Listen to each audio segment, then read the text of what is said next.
Hey, I've just gotten married, Ashton. But I'm never going to invite an antisocial disgrace like you to my wedding. You weren't planning on coming, right? If you do, you'll have to pay for that crap. Huh? Why are you talking to me about this stuff? And I wasn't ever thinking of coming to your wedding, Bridget. I didn't even know you planned to get married, nor do I care that you are. So what is this about? Well, I've invited everyone to come to my wedding. Everyone and anyone that was in our class in high school. But when it comes to you, I think I'm going to pass. You're not coming, Miss Antisocial Freak. Well, if you're not inviting me, then why would I come? What kind of misunderstanding do you have yourself in here? What makes you think that I'd do anything to come to your wedding when you and I never got along together in school? Are you thinking that you're some kind of idol or maybe a god that I'd throw everything away for? Well, that'd be right. Everyone loves me after all. I respect you for having so much blind faith in your appearance, but to make sure that you're aware, I'm not a fan of yours. And that's why I have no reason to try and show up to your wedding.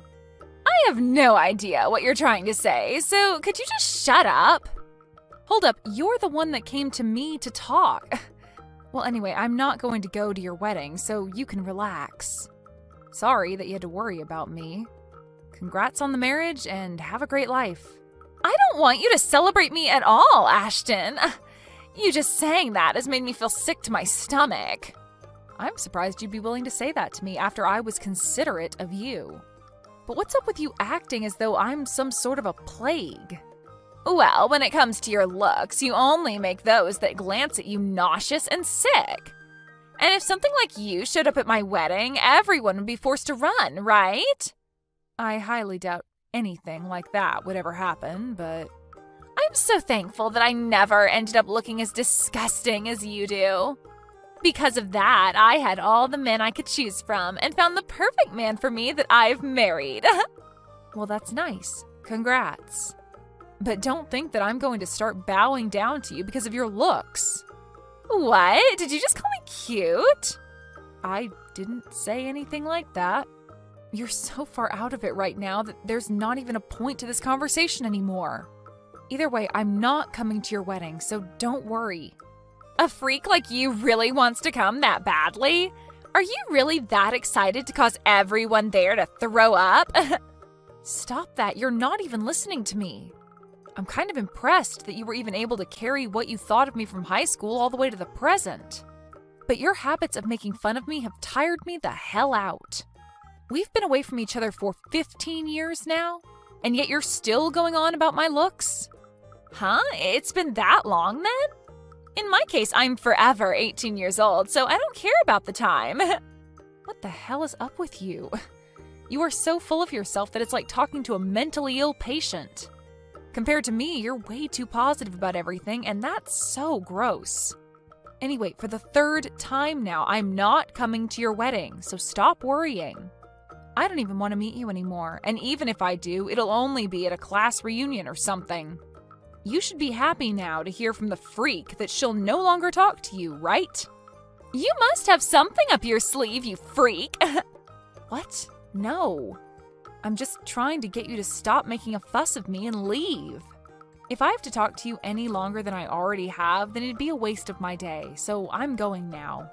Congrats on your marriage and all. Bradley, I'm sorry. I hadn't taken a real good look at the wedding invitation you gave me earlier and only just had the chance to sit down and look. Okay. What are you thinking? Is the woman you're marrying older than you? And a woman that lives in Glendale? That's right. But what exactly are you getting at? I see. I knew it. I think that your wife is a woman I know. What? Are you sure about that? Do you think I can go and ask her? No, I think I want to surprise her on the day of the wedding. You don't mind if I'm the one to announce you two on the day of the wedding? Well, as long as you're okay with doing it. Well, I do feel a little hesitant, but I think I'd be willing to do it for you. Are you sure? Thank you so much. I look forward to how you plan on introducing the two of us at the wedding. I'm really looking forward to how surprised your wife is going to be. She's a friend from far back in the day. I really never thought that you would have been friends with her. Thank you again for taking on the introductions for us. I'm excited to see you on the day of the wedding. You as well, and I'll be eagerly waiting for that day. Are you kidding me, Ashton? Why the hell are you here? I never thought you'd have the audacity to slap me in the face twice. Right now, both of my cheeks are terribly swollen. Well, that's what you get. What were you planning on doing here? I told you that you couldn't come to this wedding, didn't I? Dang it! Are you really willing to kick me out of the wedding now? I know that you and I haven't had the best times back in high school together, but never once did I think you'd be willing to slap me for it. Don't you think it's time you start to learn what it means to take things too far? Well, it's on you for thinking you could just invite yourself into my wedding like that, right? And after all the belittling I did to you, you still chose to come here? What's your reason for that? Does this mean you really have something deep against me? I don't have anything against you, but now you've changed that. Anybody would be pretty upset with someone after having their face slapped twice. Especially when the reason for getting slapped is because the assailant still has no clue what's going on. You say I have no clue?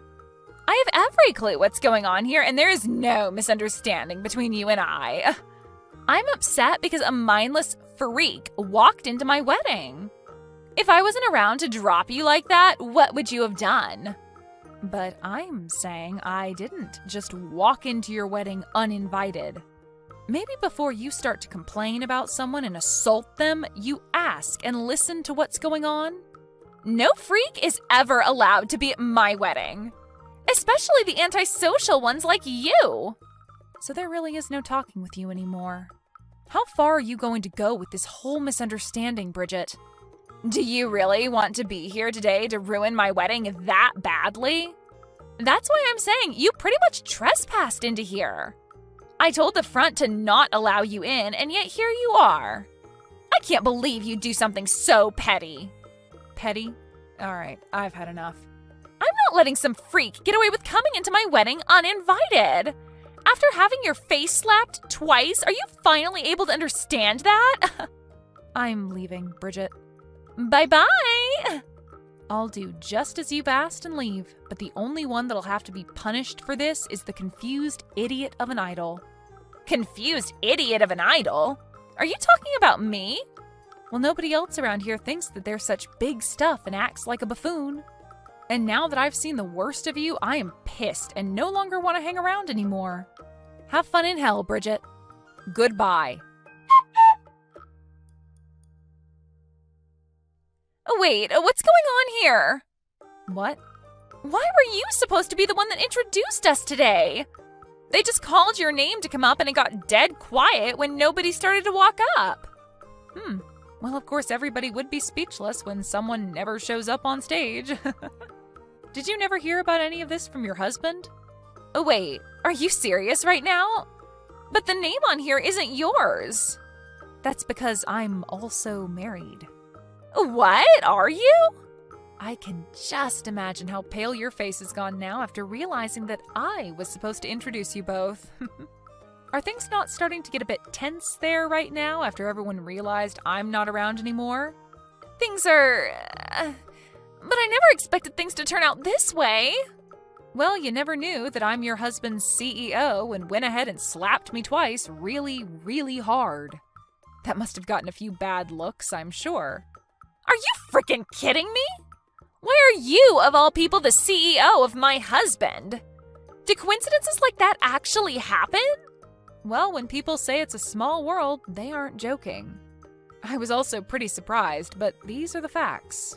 Sorry about that one. I just never thought that any of this could ever happen. I'm so sorry for kicking you out. So, do you think that you can come back here now? Huh? Why do you seem to be talking in your sleep right now? Huh? You told me to go home, so why would I end up coming back to you? My face and head hurt as well, so it's definitely not happening. What? Then who's going to give the introductions now? Canceling on me like that isn't going to be good for us. At the moment, the wedding is on pause because of you. If you don't come back here right now, this wedding won't happen. Well, whether it happens or not, it has nothing to do with me. You're the one that wanted me out of there in the first place, after all. I had planned on telling you everything, yet you chose not to listen to me and kicked me out. That's the truth, right? That's right, but I seriously never thought things would end up like this. What should I do now, Ashton? Please, can you come back here? Right now, I have no clue what to say to Bradley about what's happened. Well, he's your husband, so you should tell him the whole truth, right? But perhaps he already knows everything, so lying would only make it worse. Tell the truth about everything? What the hell am I supposed to tell him? You tell him that you chose to slap his CEO in the face twice and then told her to leave the wedding. I'm going to go to the hospital right now, just in case. The hospital? You only got slapped in the face, though. Aren't you being a bit too dramatic about this? Huh? Well, if you think that was nothing, why not just go and tell your husband about it then? But I'm sure that when your husband realizes what you've done, he is not going to be very happy with you. Crap! It looks like someone here really did see what happened between us two. And right now they're talking with my husband about it. If word keeps spreading, this wedding is going to be canceled. Well, that'll be too bad, won't it? What the hell is wrong with you? Why are you acting so calm? I don't care at all about your wedding, Bridget. This is all that you asked for when slapping me and tossing me out. And you knew long before that I had no intentions of even showing up to your wedding, yet you still tried to think that I forced my way in. All I did was show up here today with one job in mind, and that was to introduce the two of you at your wedding as one of my employees asked. But you happened to continue on in your state of confusion. Shouldn't you have at least talked to me first before assaulting me? Hold on a second. We're friends, right? You can forget about a simple old slap and come back here, right? If you can't do that for me, then how will we continue being good friends? Having my wedding canceled because of you would be the worst thing to ever happen to me. And my family would start to really question me. Whatever you're talking about right now is not something that I care about. I literally have nothing to do with you or whatever happens to you. Perhaps you forgot that the reason for all of this is because you kicked me out? On another note, I'll be filing a report with the police over this. What? A report with the police? What do you mean? Well, I was just assaulted by some stranger. And when something like that happens, there has to be repercussions for it. Wait, it was just a simple slap, Ashton. We used to do that all the time to you in high school, right? Well, back then I was just a teen and I didn't have the courage to bring it up with the teachers or my parents. But now I'm an adult and I'm not going to just sit here and let you get away with acting like a child.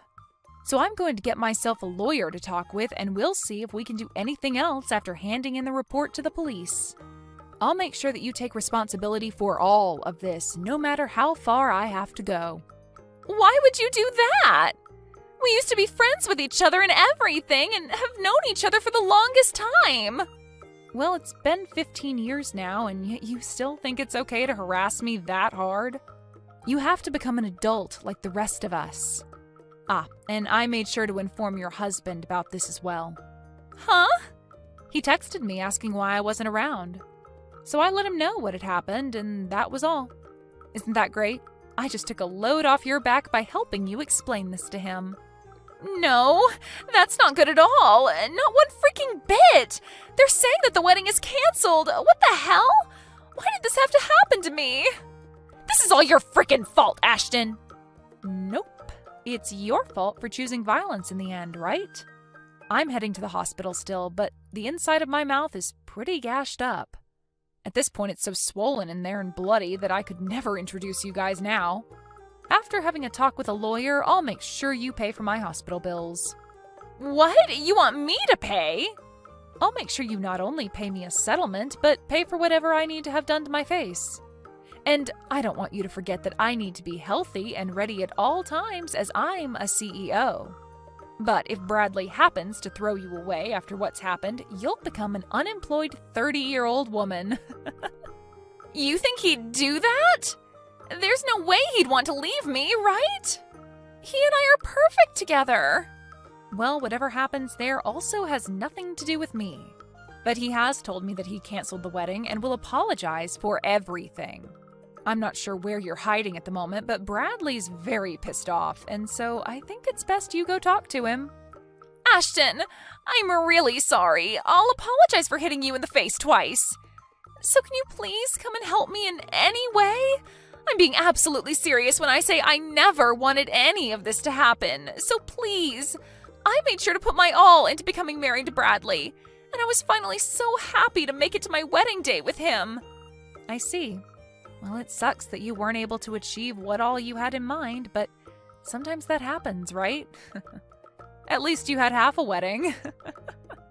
That seems like a job well done to me. But if you're at least able to make it out of this with your marriage intact, then you should be more than grateful.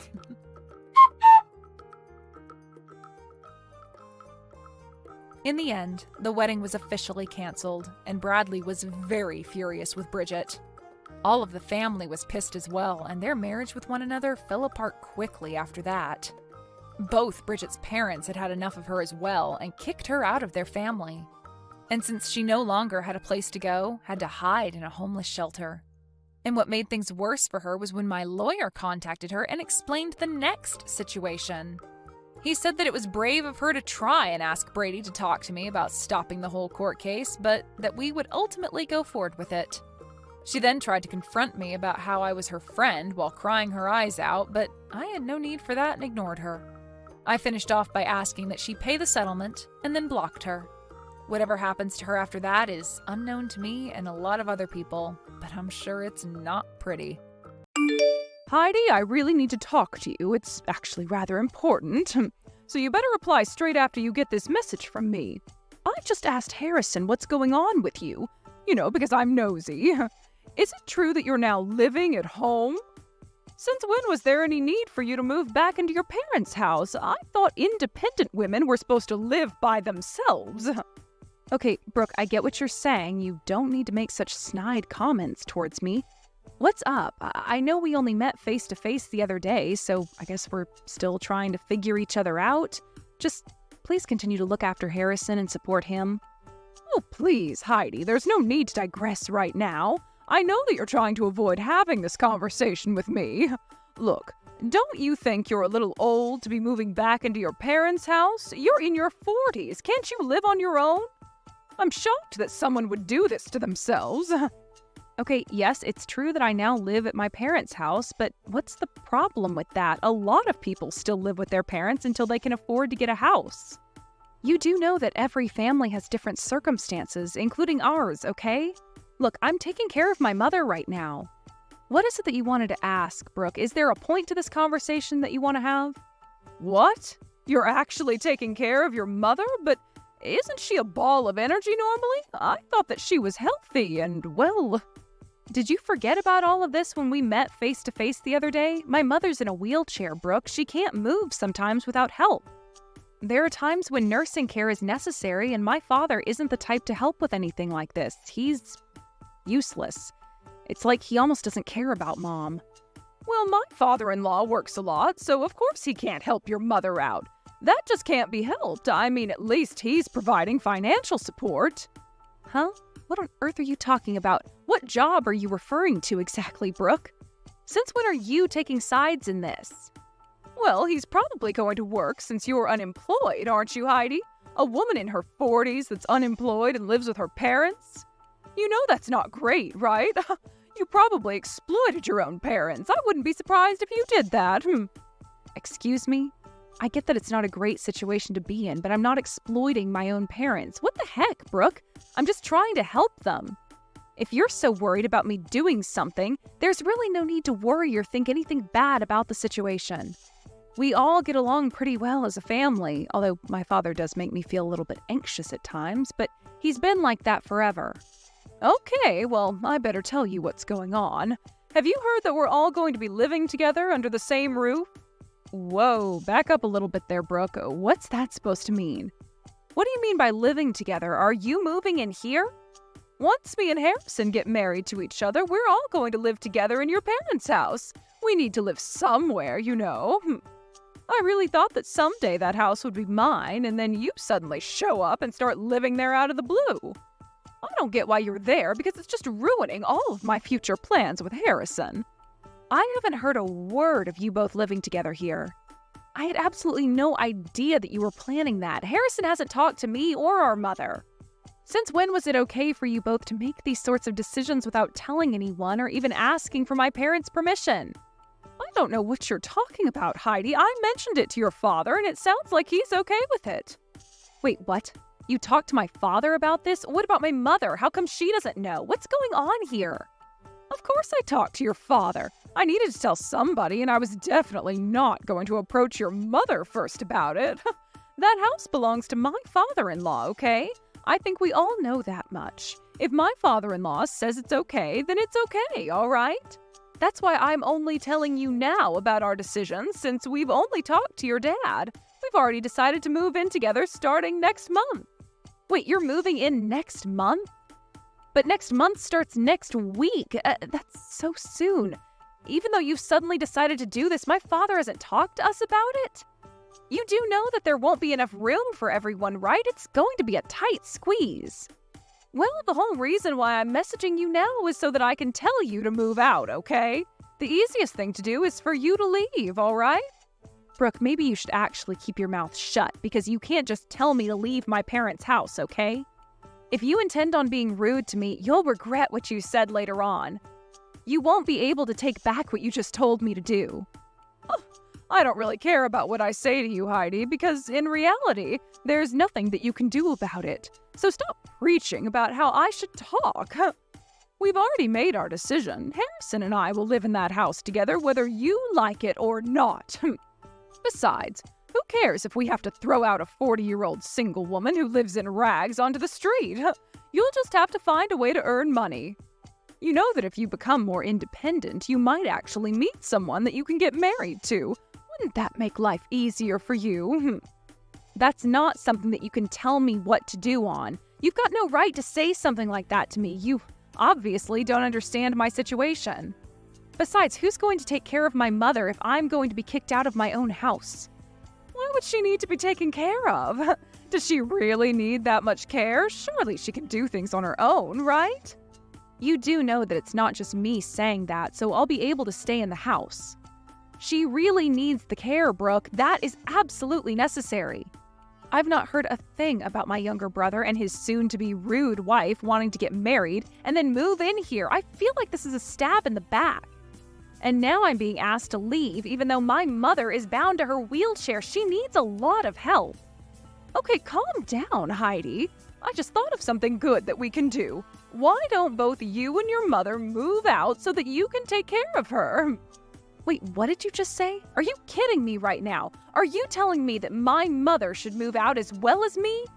Yes, that seems like the better option for everybody. It'll be just like killing two birds with one stone. You can still take care of your mother, and we can move in with fewer problems. If my mother-in-law stays with us, we won't benefit from that at all. We'll almost be her slaves if she can't move without a wheelchair. I think the best thing for everyone is for you and your mother to move out and never come back.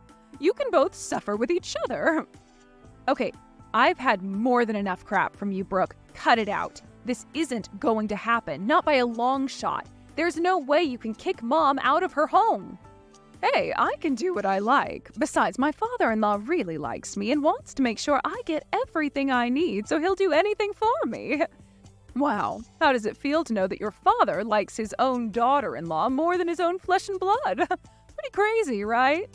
Okay, I'm not letting this happen. I'm going to talk to Harrison about this mess. I'm sure that he wouldn't want his mother on the street. He's not that horrible.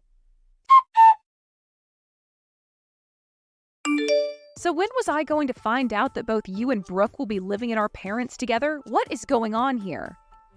Huh? What are you on about? Didn't Dad tell you what's going on? I guess he forgot to tell you about what's happening. I'm trying to have a serious conversation with you, Harrison. This isn't funny.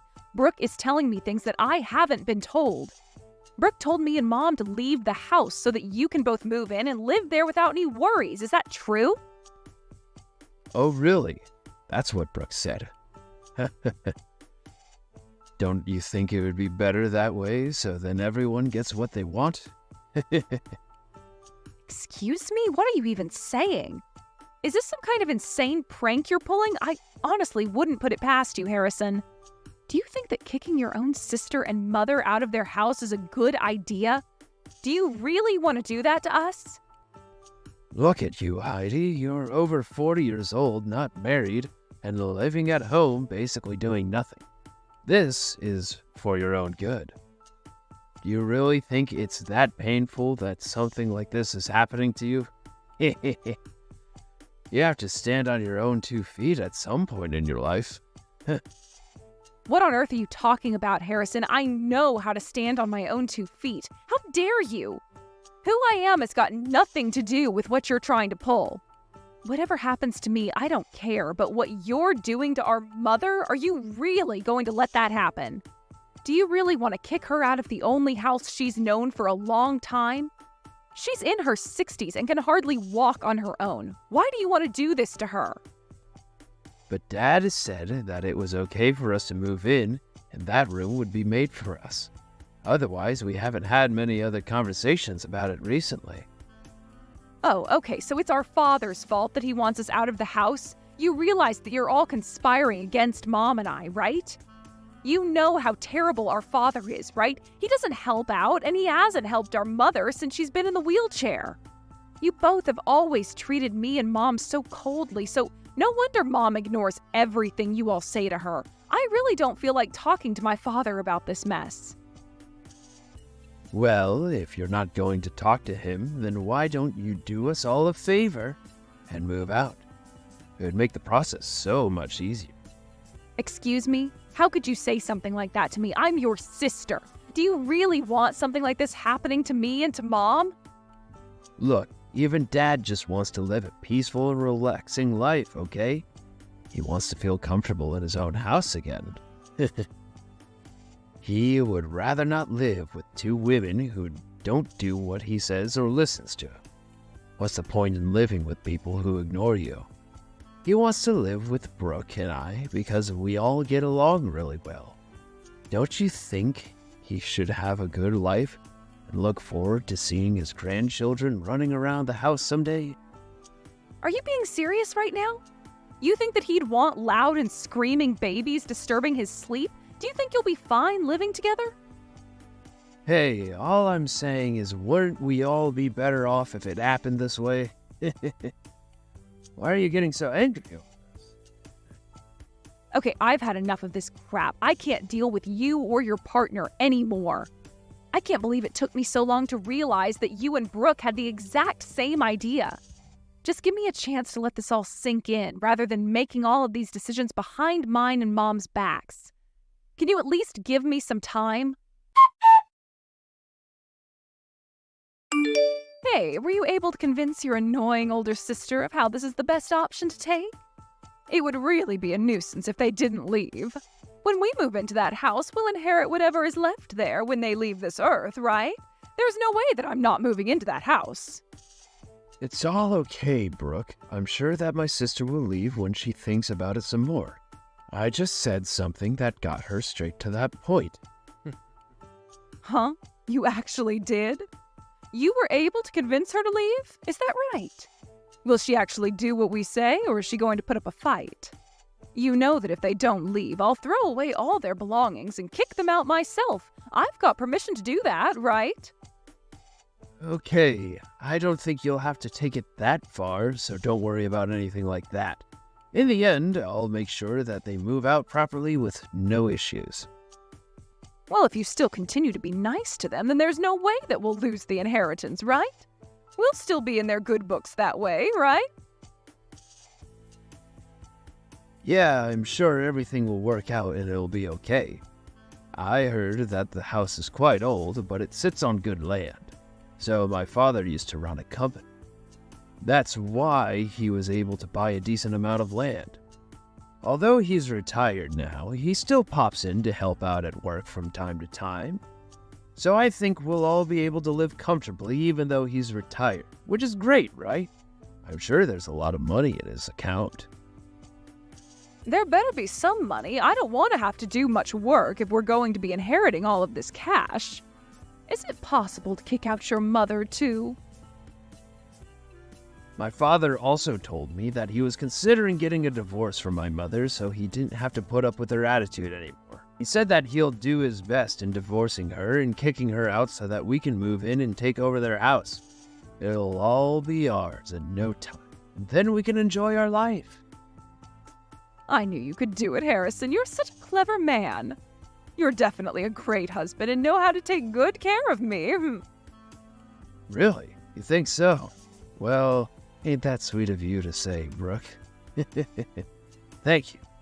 As long as my father gets a divorce from my mom and cuts her off, we'll have nothing to worry about anymore. I feel a little bit sorry for my mother and sister, but I'm sure they'll manage somehow. All that my sister has to do is get a job and they'll be able to survive. They won't have problems after that. Exactly. That's right, my love. Well, to be honest, if I were to get kicked out by a family member, I wouldn't want to hear from them ever again, so let's hope we don't have to. Let's just cut them off and be happy together in the house that rightfully belongs to us. Okay, Heidi, I'm here to tell you that we're moving into the house tomorrow. I hope that you've packed up all your belongings. Are you actually ready to leave the house or not? You know that there's no point in trying to stay in the house. We're coming whether you like it or not. Yeah, okay, Brooke, I get what you're saying, all right. Are you seriously trying to kick me out of my own house? I think you're going to regret doing this, so are you okay with that? What on earth are you talking about? There's no way that I'm going to regret doing this. This is what I want to happen. Aren't you embarrassed that this is happening to you? That it had to come to this point for you to move out and be independent? Me? Embarrassed? Why would I be embarrassed about living at home? I'm trying to take care of my mother, for goodness sake. I don't humiliate myself with saying rude comments like you do, Brooke. I don't feel ashamed of myself at all. Hey, I'm only saying this out of the common sense I have gained over the years. Wow, this is so embarrassing having to kick you out. You're really spoiled for a 40-year-old, Heidi. Don't you feel like a parasite walking around in your own parents' house? Don't you feel like you've invaded their space long enough? What's the point being there when you can't find anyone to marry you? Oh well, it doesn't matter anymore. Just leave with your mother, all right? You can't just insult people like this and then kick them out. You're definitely going to regret doing this to us, Brooke. Whatever you say, Heidi. I don't really care.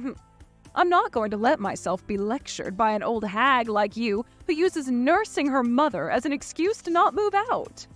All you do is make excuses, even making up that your mother's in a wheelchair. If you're over 40 and looking after someone, then you can get out of my house.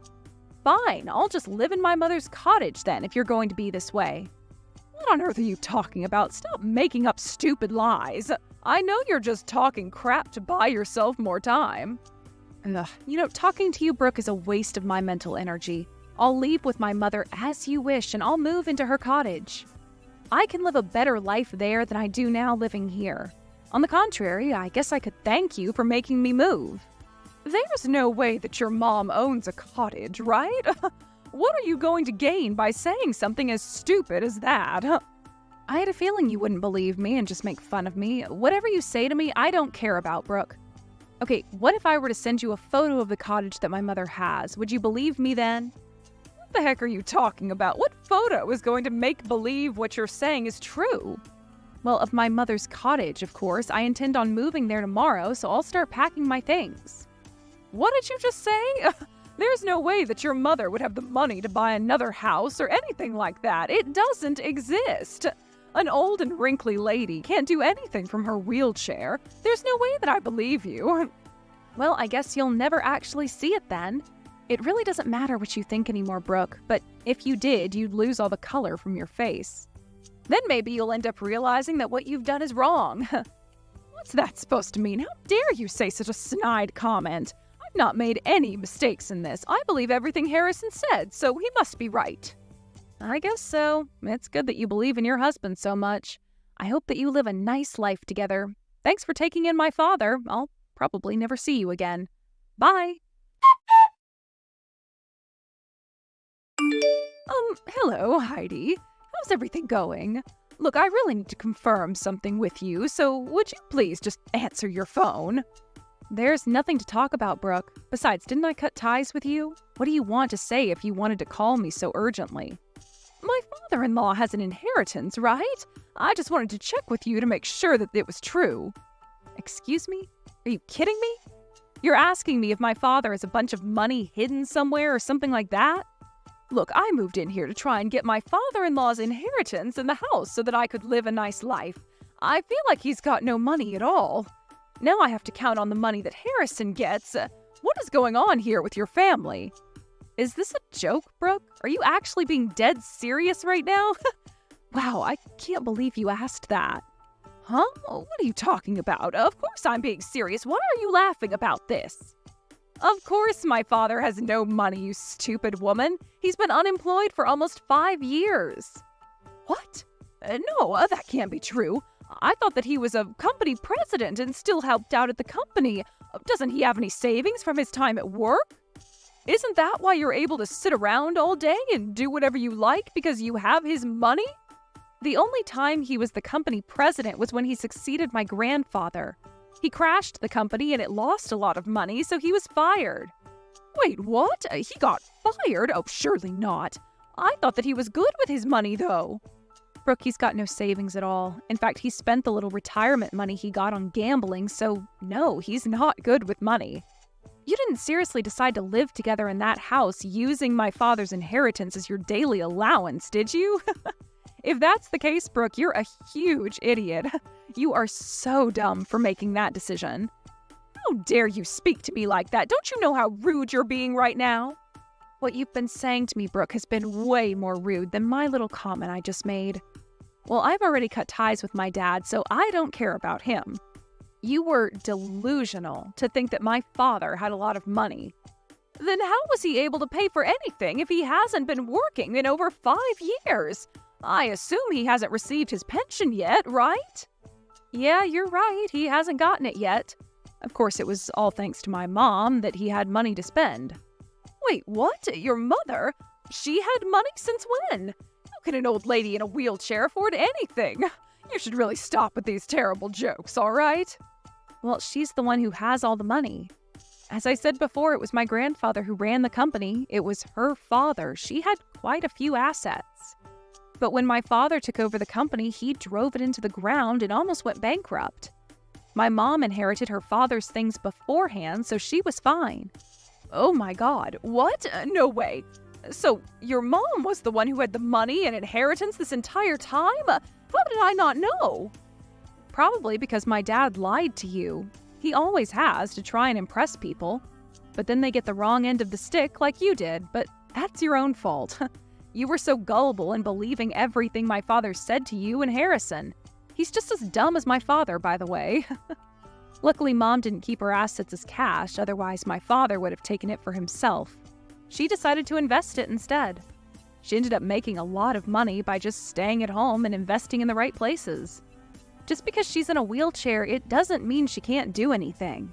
How is this possible, though? How can she be an investor if she's in a wheelchair? Just because she isn't as mobile as she used to be, it doesn't mean she lost her intelligence. She knew my father better than anyone, and so she knew to keep her money hidden. Also, for taking care of her, she's been paying me a nice salary, so I've also been able to save up quite a bit of money for myself. And you thought that this old hag was doing nothing all day and being spoiled by my parents? Oh, how wrong you were. I didn't mean to say what I did. I'm sure you do a great job looking after your mom. Look, I just really need your help since your father hardly has any money. You're seriously not trying to get to my mom's money after the way you treated us. Are you kidding me? Please, I need your help. I don't want to have a poor life. Please, we're family. You wouldn't do this to your own brother and sister-in-law, would you? You were both the ones that got us into this mess, but what did I tell you? You'd regret saying and doing what you did to me and my mother? Don't even try contacting me again asking for money. How dare you even try to rip us off when all we did was try and be nice to you? I don't want to see either you or Harrison ever again, and my mom feels this way too. Enjoy your life in poverty in that really shabby house. After learning the truth about the inheritance in the house, Harrison and Brooke were left completely devastated. Apparently, Harrison panicked and asked his mother and Heidi to come back to the house. Naturally, they didn't because they weren't treated well at all. Brooke and Harrison are on the verge of collapse due to the increase in their arguments. They couldn't take the plunge in getting a divorce as they couldn't afford to do that. It seems the only thing they could do is live in a state of complete depression. What an ironic result for them. This is the result of trying to degrade others for their own personal gain. It's nothing but a self-inflicted result. The best thing for them to do is to find a part-time job and fast. But it might be an impossible task for people with that kind of personality. Hey! What was that all about, Susie? What you just did was very dangerous, so can you please be more careful up there? What is up with you talking to your mother-in-law like that? I didn't drop that flower pot off the edge of the balcony on purpose, you know. It just happened to happen, as an accident is all. My hand just happened to slip while moving the pot, and it fell. And you know us older people tend to have a tough time gripping heavier items as we get older. So you can blame that one on my hands being a little shaky today. You keep telling me you're not doing it on purpose, but how many times has it been now since you've started doing that? How many times is your hand going to slip while holding those pots off the side of the balcony? Do you need me to come up there and take care of those pots for you? Well, I'm sorry that I keep losing a hold of them. Maybe it's this. Maybe it's due to your balcony rail being too short, and that leads to me dropping the pots off them too easily. I've told you before that it's pretty dangerous having such short guardrails on your balcony. Every time I lean in to either place a pot down on the rail or pick one up, they happen to slip a little. And sometimes I don't have the strength to hold onto the pot any longer and it just falls. And I can understand it being an accident if it was only one time that you dropped a pot, but it's been happening over and over, and only when I'm standing down here. If you really are having issues up there, then figure out a way to be more careful before handling the pots again. But I know that you've been doing all of that on purpose, so I doubt you'll ever stop coming out onto that balcony when I'm down here. Stop trying to accuse me of something that I'm not doing, Melody. All I've been trying to do is help these poor flowers that you have out here look a little better, right? If it weren't for me, they'd all be dead by now, and the front of your house would look terrible with a bunch of dead plants all up on your balcony. So stop saying such rude things about me and be grateful that I'm even helping out. You telling me you're helping my flowers is a bold claim, considering all you've done so far is drop about half of them from up there. Tell me, Susie, why are you only dropping all those pots only when I'm down here standing up the balcony? And I'm saying no matter how much you try and question me, there is no good reason for it. It's just something that's been happening with me. All a bad coincidence. Now stop trying to play the victim card here when there is nobody trying to harm you. Playing the victim card. What would happen if one of those pots were to land on my head? Things won't just end with me getting hurt. My life might be put at risk and everything due to those pots, and I would not be happy if it was due to you dropping them on purpose. Well, that's only an if, right? So there's no point in continuing this discussion over something that isn't even happening. Not one of the pots that has fallen has hit you yet, so can we stop all of this? I promise that when one does hit you, that we can start to talk about what's happened. I can't believe this. You don't even seem to be worried about what you're doing. If you're just going to continue dropping pots on me, then I don't think I can live with you anymore. Well, if that's how you feel, then go right ahead and leave this house. I mean, it wouldn't hurt me any, considering you are a pretty useless wife. So if you were going to leave this house right now, it would go unnoticed, even by my son. I knew it! I knew you were doing all of this as a way of getting me to leave the house. I don't mind you picking on me every now and again, but if you're going to start to try and harm me as a way of showing that you don't like me, that's where I'm drawing the line. Well, I don't want to be the one to leave this house, and I won't. I'll be bringing all of this up with Eric really soon. Go right ahead and let him know about this. I haven't been dropping those pots on purpose, so he won't think anything of me. What is wrong with you? Seriously, Susie?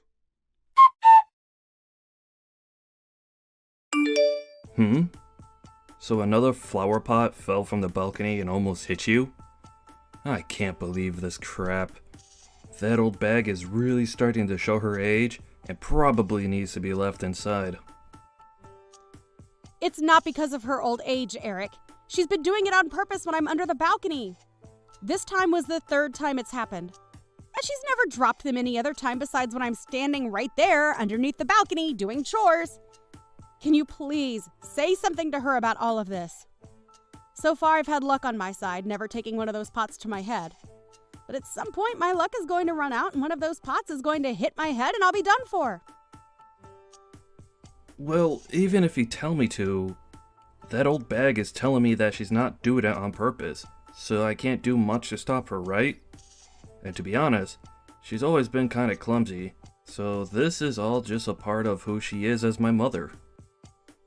Well, if for whatever reason all of this has been an accident, we still need to address the fact that she's dropping pot after pot off the edge of the balcony, and it's both dangerous and costing us money. This is a serious problem, Eric.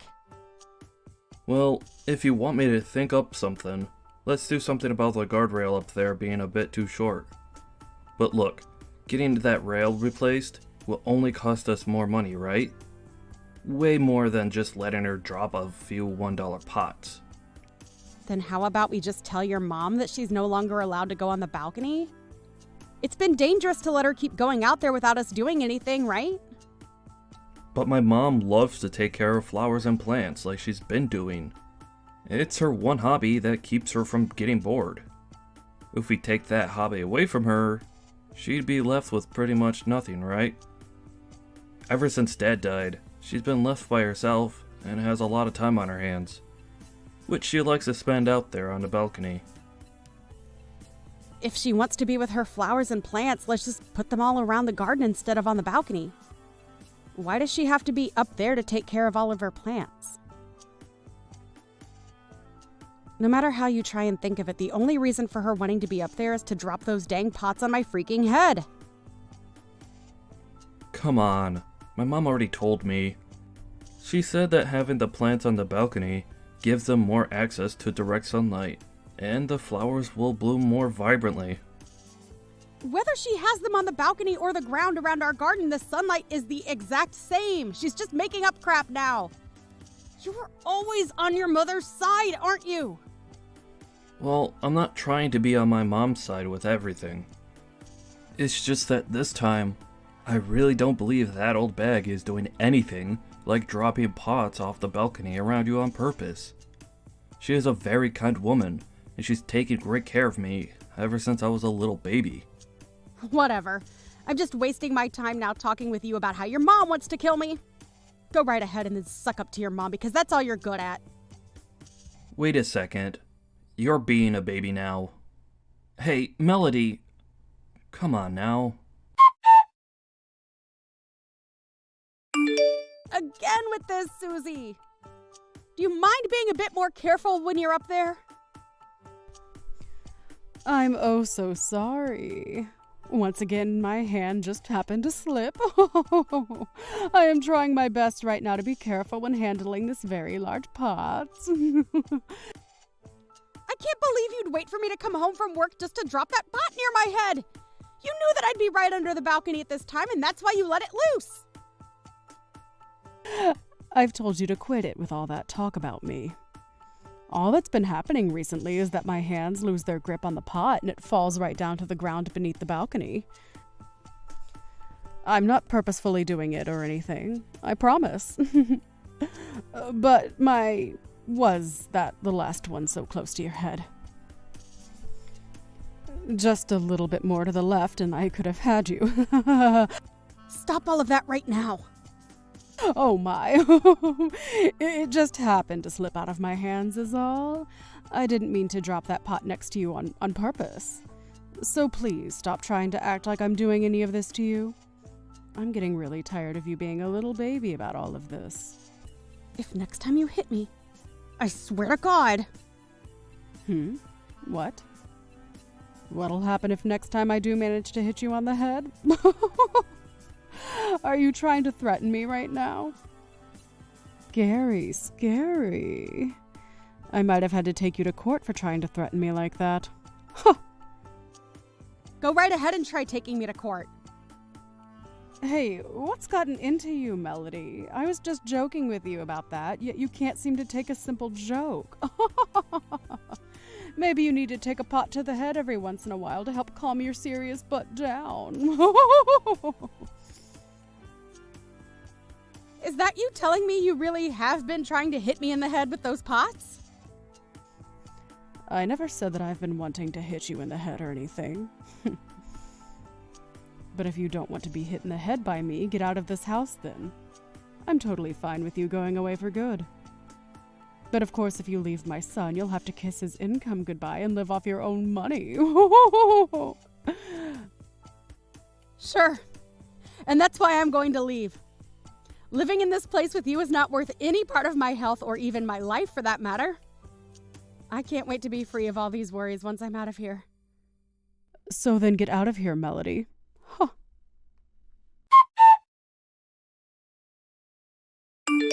Hey, Melody, where the hell are you right now? There's been an accident here. Right now, my mom has been taken away in an ambulance. Oh? What happened to her? It looks as though she fell from the balcony and hurt herself really badly. I'm not sure all the details yet of how this could have happened to her. But she fell off the balcony while holding a flower pot in one of her hands. And one of our neighbors heard the sound of her falling and called 911 right away. Is that so? Is that so? You! Are you not worried right now about the state that my mom is in? That old bag ended up losing a lot of blood in that fall and is unconscious right now. At this point, I wouldn't put this accident past being her last. Well, that was bound to happen, right? I've heard that recently the balcony has been pretty easy to slip on, and that might be the reason why she fell. Haha. You... What the hell are you laughing about? This can't be. Don't tell me. Don't tell you what, Eric? Are you starting to think that maybe I was the one to push her off that balcony? Well, look. Why would I ever do that to your mom, Eric? Especially since she is your mom after all. But I will say this. It kind of feels good knowing that she fell off that balcony for once. Thank goodness. Happened to her before she could do anything to harm me. Why the hell are you saying all of that? I knew it. You were the one that pushed her off the balcony and put her in this horrible state. It couldn't have been anyone else, and you're even laughing about all of this now. It's been weeks and weeks of her dropping pots on or near my head on purpose. Only when I'm underneath the balcony. And when I told you that she was in fact trying to hurt me, you never batted an eye. Yet, when she falls off the balcony and has to be taken to the hospital in an ambulance, you're pretty quick to turn around and blame me, right? Such a great husband you are. No, wait. Eric? Do you even know where you stand right now? I'll just give you a hint. Where you stand right now, you could have your job taken away from you at any minute. You can say all you want about that, but there's no way, right? We promised that we'd never hold anything against one another within the company, and that's why I was okay taking that job from you. I had other companies that I was looking forward to interviewing for, but you told me that I should come and join yours. Huh? You had a bunch of other interviews to look forward to, did you? That's strange, because what I remember is you couldn't find anyone to interview you for around 6 months, and that's why I offered you a job within my company. So what is this about other companies? And by the way, the one that took you and your mother in while you were jobless was no one else but me, right? And I feel really bad for having to make you take us both in.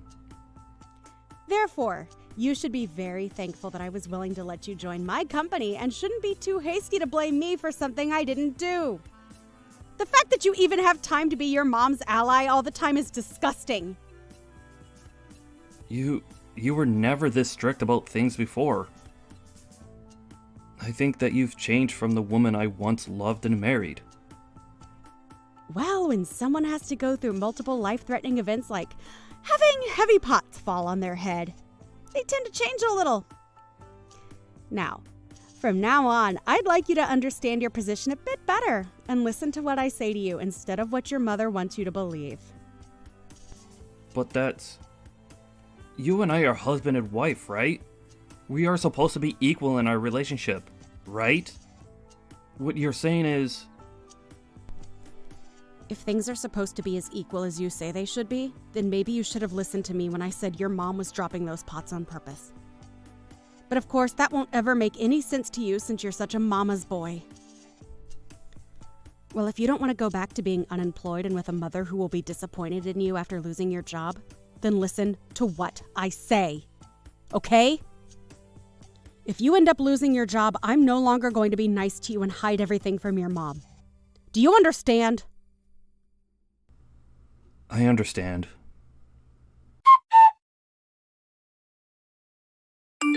Susie? How are you feeling now that it's been a couple of days since your accident? I hear that you really did a number on both your legs this time around. I'm sure they still hurt quite a bit, don't they? You. What is up with that attitude of yours? You're asking me what's up with it? Well, I'm just really happy is all. Seeing that someone like you has finally suffered from what you were trying to serve me, well, it makes me all warm and fuzzy inside. You have no right saying something like that to someone who just had to be taken to the hospital. You knew about how there was a very high chance I never woke up again after what had happened to me, right? Of course I knew about that. And that's why I sympathize with you right now. I'm sure had one of those flower pots you tried dropping on me actually hit my head, I'd have been in the same boat as you. Having a chance of never waking up ever again. You were blowing things way too out of proportions there. You never even got hit in the head anyway. That's right. I had some pretty good luck with me and never had to take a pot to my head. Susie, you were really trying hard to hit me in the head with those pots, right? I've told you plenty of times now that all of that was not on purpose. Recently, I've just been having a lot of trouble holding on to those pots. And this past week, the rain had been nonstop, making everything on that balcony slippery. There are even times when you're not under the balcony where I will drop one of those pots on accident. So stop trying to make up loads of lies like that about me. Of course, for a while there I was thinking about how I might have been overreacting, thinking that maybe I was just trying to be the victim. And that's why, to make sure I wasn't just making things up in my own head, I set up some security cameras overlooking the balcony to see what all was really going on. Huh? I've seen every time you've taken one of those pots in your hands recently and waited for me to pass under you to chuck them down at me. That might have just been the sun's light reflecting off the camera lens. And of course, with it just being video of you doing that to me, someone might say the excuse that the sunlight might have distorted the image. Or that the lens was too dirty and you couldn't see the picture clearly. So, there really is no point to me having those videos at all, right? However, because of that, I made sure to have the sound recorded as well. Even if the ground is always under the balcony, you can still hear all the sounds of the pots crashing down below. You didn't just record the video, but you had the audio recorded from those events as well? Why would you go as far as to record the sound like that? I would never do anything. Are you sure? I missed again. That short line of words coming out of your mouth is very easy to pick up from the recordings. That was just me saying that it was a good thing that those missed. That's all. I have not been trying to hit you in the head with those pots, I swear. Is that so? Well, that's interesting to hear, especially when after watching and listening to those recordings over and over showed me the opposite. Well, no matter. Because it does not mean anything to me what you think you were doing or saying, as I'm still going to use both the video and audio recordings as evidence when I take you to court and sue you. What? You'd sue me. But all of that isn't going to be good enough evidence for you if you take it to court.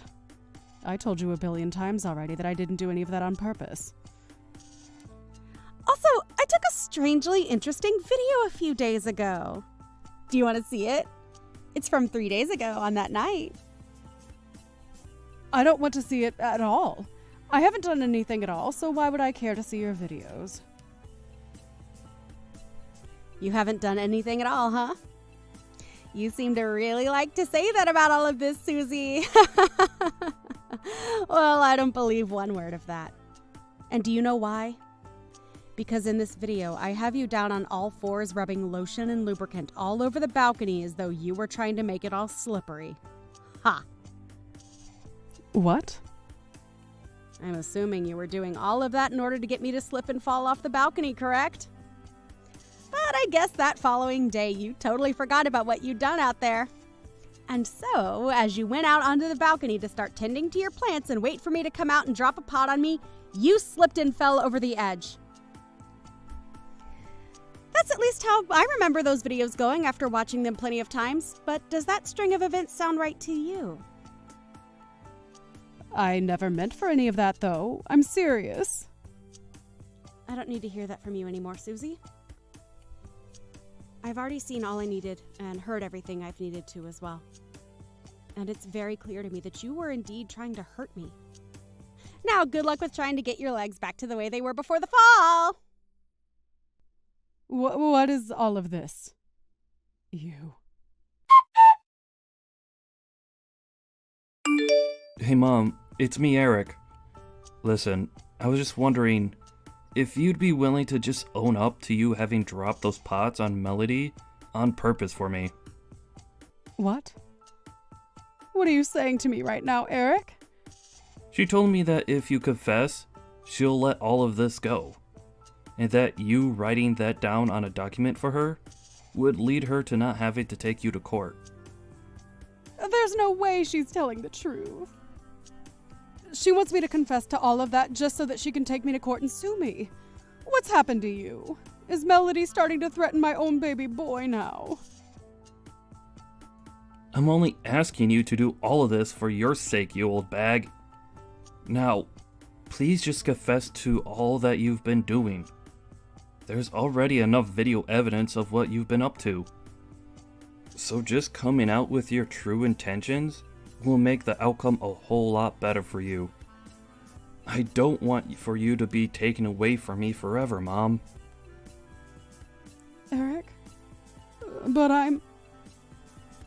Melody made it very clear to me that if you're not going to own up to what you've been doing, that she'll sue you for every penny you have. And if she's able to do that to you, then things between you and I will be over. You understand that, right?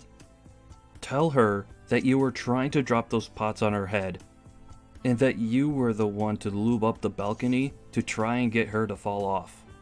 Just hurry up and confess, Mom. All right, already, I'll confess.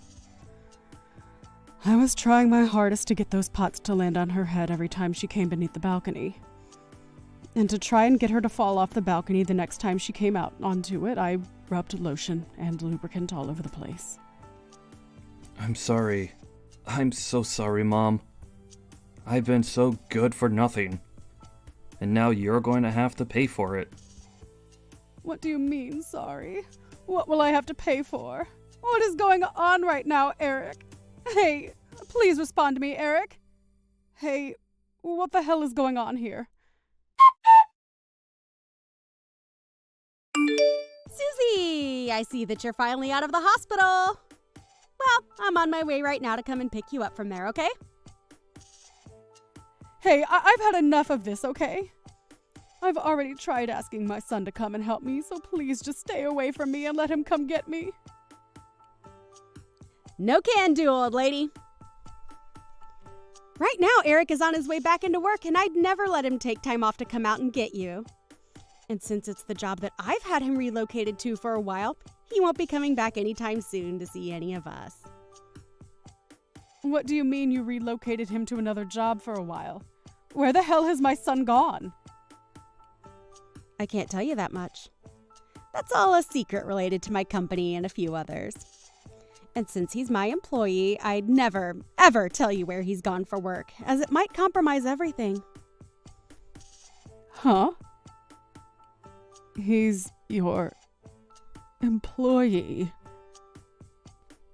You didn't know that?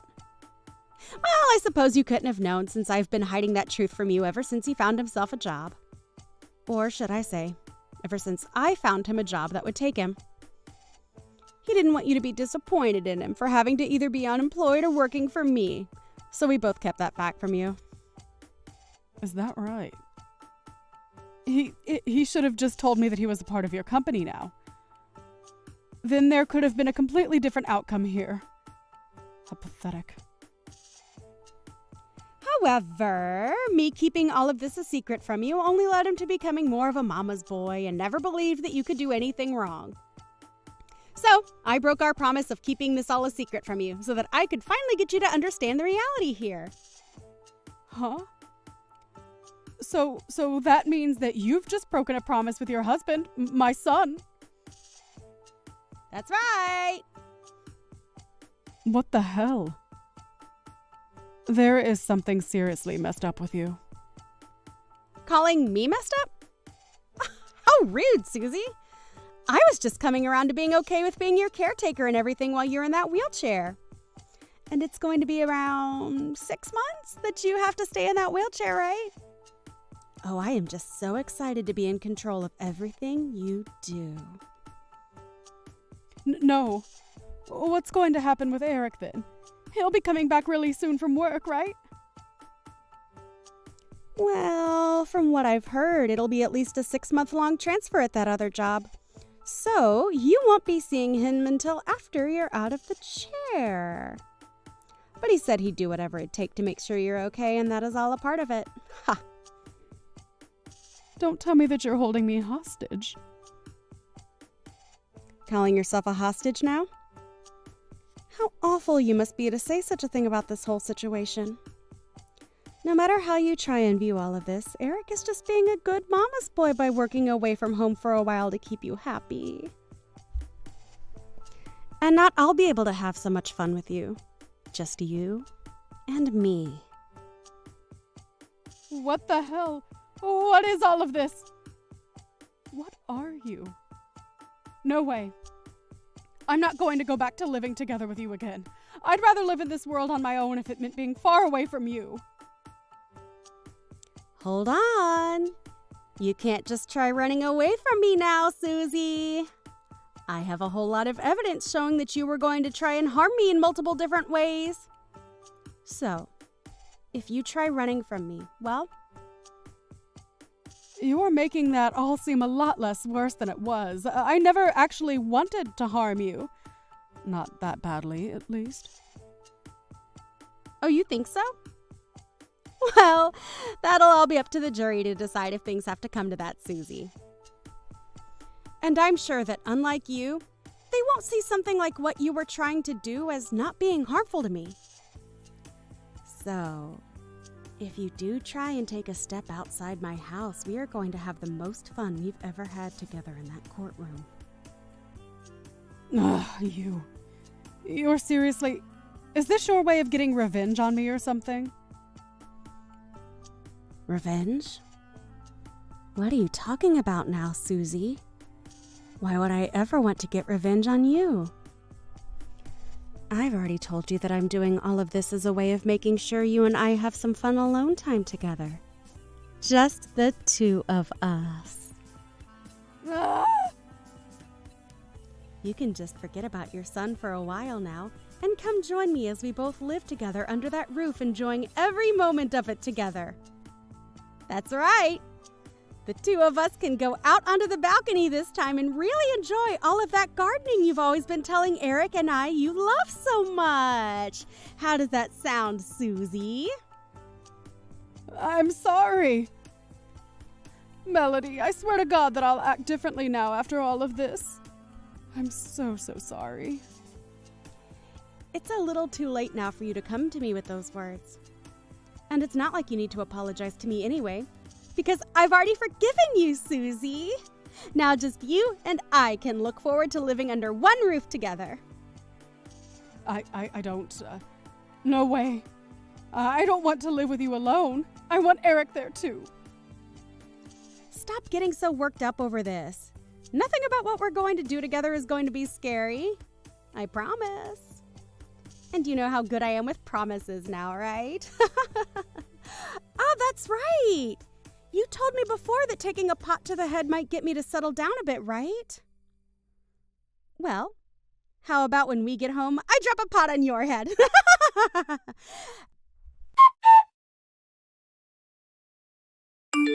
After that, I arrived at the hospital and picked up my mother-in-law in her wheelchair from the hospital before going back home.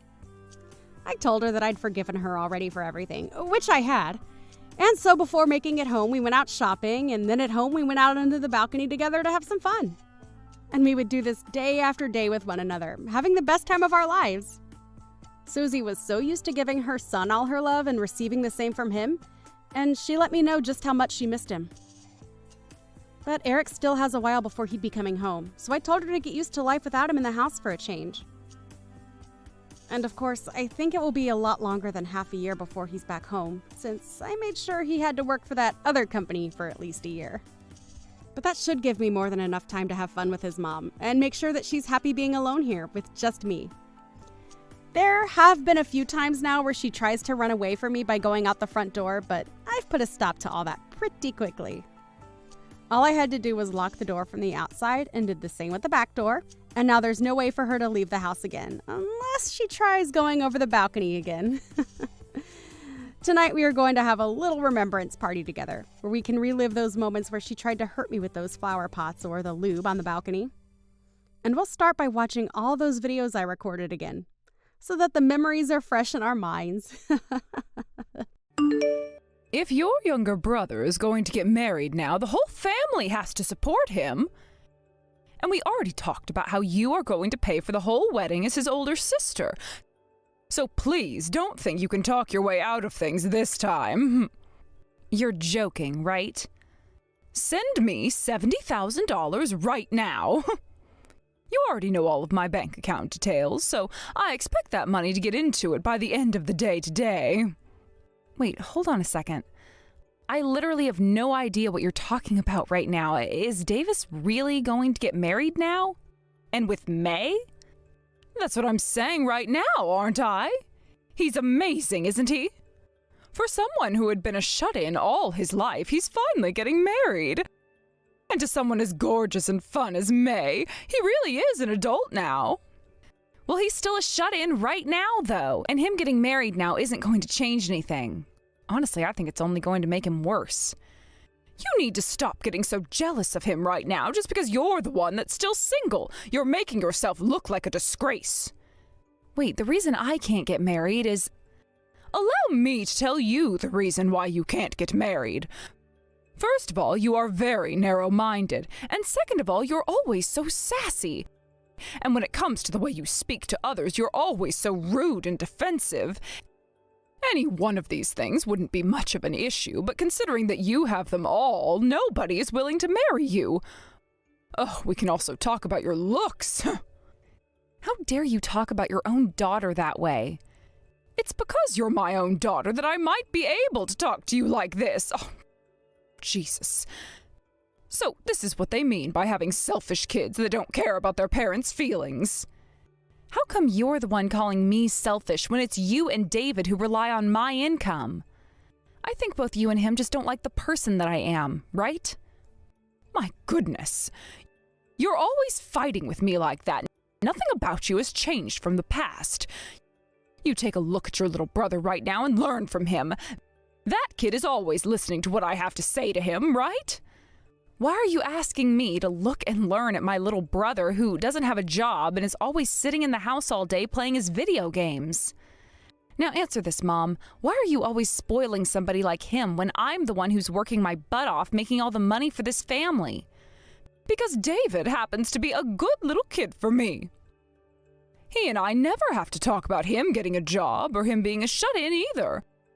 He's just a better person than you all around, and that's why I never complain about him. And unlike yourself, he's told me that he'll be willing to show me my grandkids one day. And who do you think is going to be the one to raise that grandchild of yours?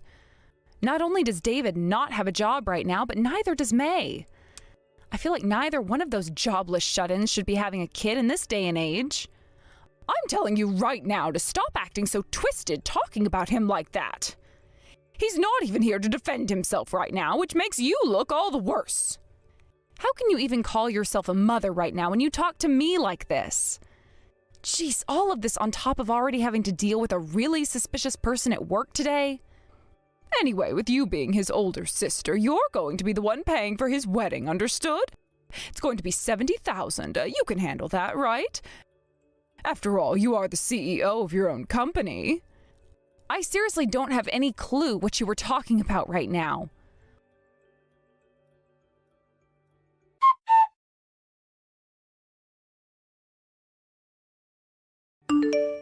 What is going on with you right now?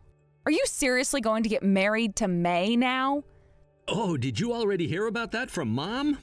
Well, I seriously am going to get married to her. I heard that by getting married, you're more likely to get help from the government, and that's why I want to marry her. So that's your reason for wanting to be with her? Well, of course, that's not the only reason I want to be married to her.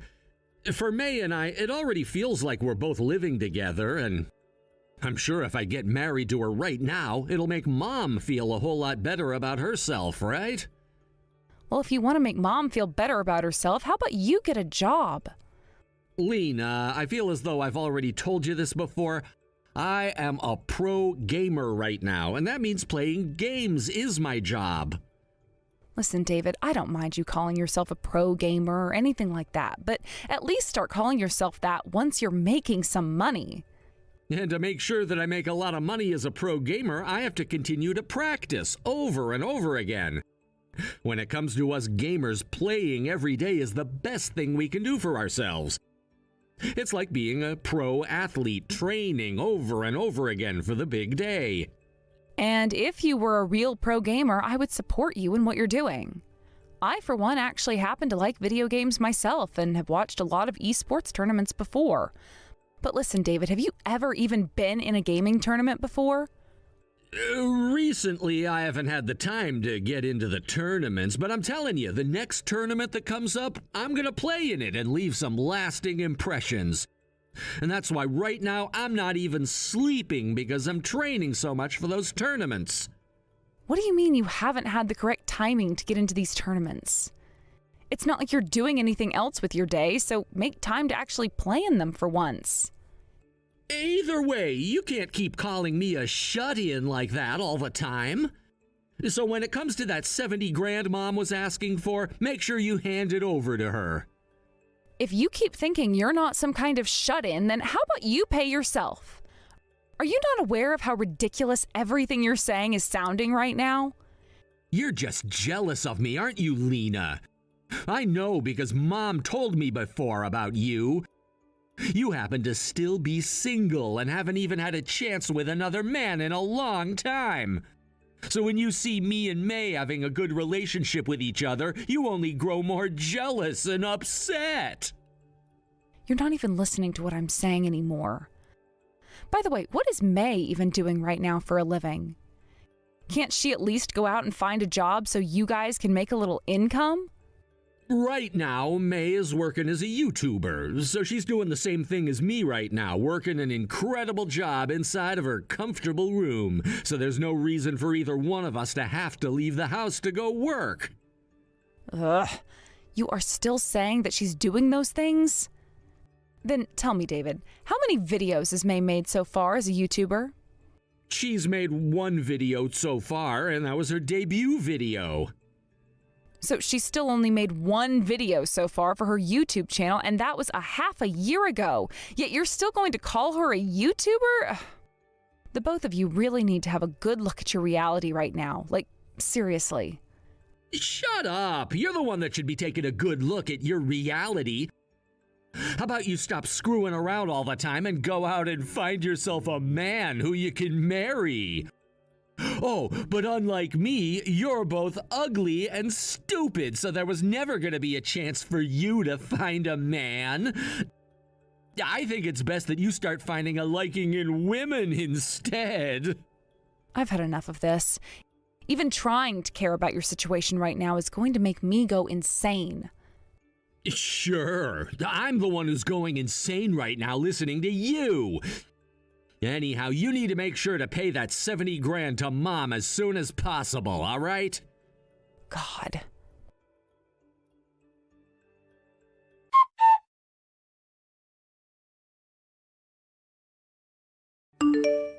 Excuse me, Lena, but where have you gone off to? I noticed that all of your things have disappeared out of your room as well. I'm sorry, but I ran away from home in the middle of the night. I am no longer going to be affiliating myself with any of you anymore. Well, that is nothing but fantastic news to my ears. Because I'll never, ever have to see you in that arrogant attitude of yours ever again. But just make sure to keep sending your brother and I the money for this house and the food, all right? You're the older sister after all, so that's only natural for you, right? I have no reason to be sending you both money anymore. What? What I just said meant that I am cutting ties to you now. Last night I made that decision and boy did it feel great. I was wondering why I had to be the one taking care of two useless people, and it came to me that there was no reason for it at all. You hold it right there! Whoever said that you had any right to be cutting ties to David and I? I don't need anyone telling me whether I have the right to or not. Would you like me to go to Dad's grave or something and ask him for permission? You listen here. That's the kind of sassy and arrogant attitude that I'm talking about. You're making it out like you're the one who's better than the rest of us here. Well, that's because I am better than the both of you. Didn't you realize that already? I've been the one paying for literally everything that has to do with the family. From the house and its rent to the food and other crap everyone needs. And it hasn't just been the both of you either recently, but May as well, who just came crawling right in with the rest of us and isn't even adding anything to the family. So no matter how you think of it, I'm the best here. I'm the god of all you heathens. You're having to do all of that for us because we're your family. And remember me, the one that raised you from the moment you were formed in my belly? Excuse me? The only person I ever remember caring for me was Dad. And ever since he passed away, I have had to take his place and work for the rest of you. You really seem to think that we all have to repay you for doing that. You're the one that just said you were the one that raised me all this time in a condescending tone, right? That makes you far more of a dick than I am right now. Well, so be it. Since this is the way you want to handle things, don't even bother coming back to this house anymore. Now that you cried about all of those things, you're feeling a lot better, right? Not at all. I won't be feeling better about things until after I've cut ties to you all completely. Are you still not aware of that either? I'm not going home. Listen, you. If you don't actually come back here, then what are we all going to do? I don't care. How about the three of you do something with your lives and get jobs? What the hell was that? Then what are we supposed to do about David and May's upcoming marriage? You're the older sister, right? Are you telling me that you have no interest in paying for their wedding? Why the hell do I have to hand over $70,000 to you? How about those two just go to the courthouse, hand in their paperwork, and get married without a wedding? It would be practically free that way. They're not going to do that. Oh, you really are such a cold-hearted woman. I am? I wonder who I got that from. With all of that having been said, I am no longer going back home. Goodbye forever now, Mom. You hold your horses, Lena.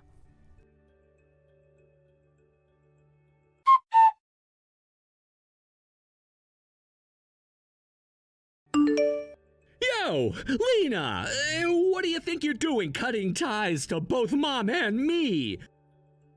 Are you abandoning all of us now after you left the house without telling a single person? Actually, yeah, I am abandoning you all. From now on, the three of you will have to figure things out there. That can't be! If you really do leave us forever, you're gonna be upsetting Mom! And I am totally fine with her being upset. If anything, I'd love it if she got so upset that she had to cry about it. What? What do you think Dad up in heaven will think about all of this? I'm sure he's gonna be so saddened by all of this. I like to believe that Dad will actually be really happy to see me breaking ties with all of you. After all, it was only he and I that actually amounted to anything in the family. That's not true at all. How could he be happy about you throwing away the rest of your family like that? Well, hold on a second. You're the pro gamer, aren't you? And you told me that May is still a YouTuber. As long as you both keep doing that, you should be able to support the family off that income, right? I told you before that I'm not making any income yet with this job. It's not as easy as you think to be able to make a living off of being a professional. Life is not as easy as you think. I never thought I'd be getting told that by you. Well, anyway, I'm not going to stick around to care for the three of you. And I do not plan to ever hand you guys that $70,000 you're all begging me for. What? You're not gonna give us that money? Why are you getting so surprised by me saying that? If anything, I'm the one who's shocked that you feel like your marriage would be worth my $70,000. But wait, if we don't have that money, we'll be in trouble. Please, Lena, please. I'm sure that it doesn't cost $70,000 to get married to someone like May. It's not about the marriage itself, but the fact that I've got to use $70,000 on some other things. Huh? What was that? What are you planning to do with my money? I need to pay off my debt. It's getting to that point now where if I don't start to pay it off soon, I'll be in major trouble. And it seems that they already found out about where I live. Hold it right there, David. Tell me exactly what happened there. What kind of debt did you get into? I didn't even realize that you were in so much debt right now. It's all because May wanted so many things from me. And so I just thought that later on I'd have you pay back all of that debt for me. So it was all a lie that you needed the money for a wedding? I mean, if we were to have a wedding, who all would be willing to actually come to it? Both myself and May have been neats all our life, which would make it a waste of money. You're being way more open about all of that than I thought. Wait a sec, where did a neat like you even end up borrowing all of that money from then? I borrowed it from some guys that May knows, and she said they'd be willing to lend me a bunch of money. However, recently they've really been getting on me about paying them back. What? Wait, does that mean... They required that I sign for a very high interest rate, and now it's coming to bite me in the ass. I told them about where you worked and everything, but after they visited there, they all came right back to me. Huh? What the hell do you think you're doing?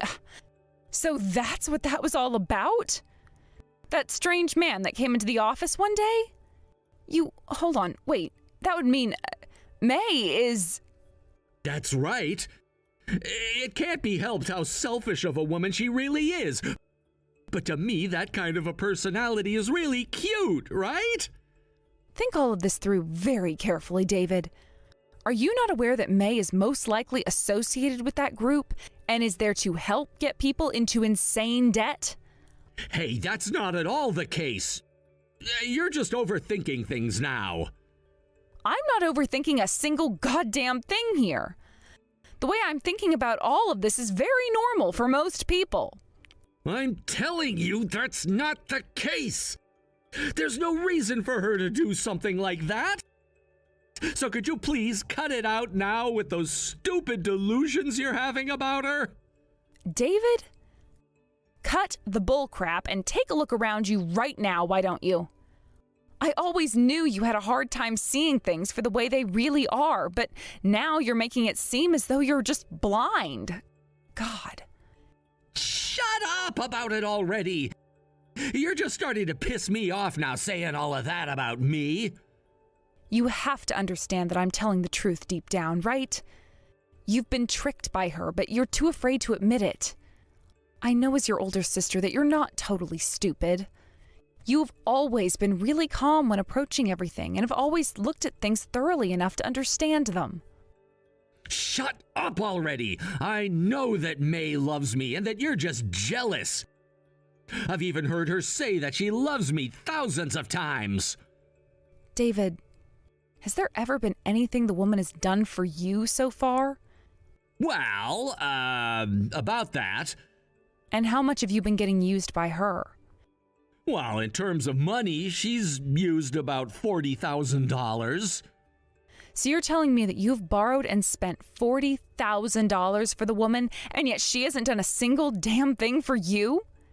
And yet you're still telling me that that right there is love? I read all over online that things like love don't have to be shown through buying things for the other partner. I get what you're saying, but she's used you for $40,000 now, right? Are you kidding me? That's the kind of money where you'd expect to get something of monetary value back from her. No matter how much I love someone, if they were to use $40,000 from me, then I'd make sure to let them know that I expect more than just the words "I love you" back in return. That's just because you're a cold-hearted woman and only care about things. Anyhow, Mary's not the kind of monster you keep on having the delusion that she is. And you know what? Now I'm gonna go and ask her myself about that to prove my point to you.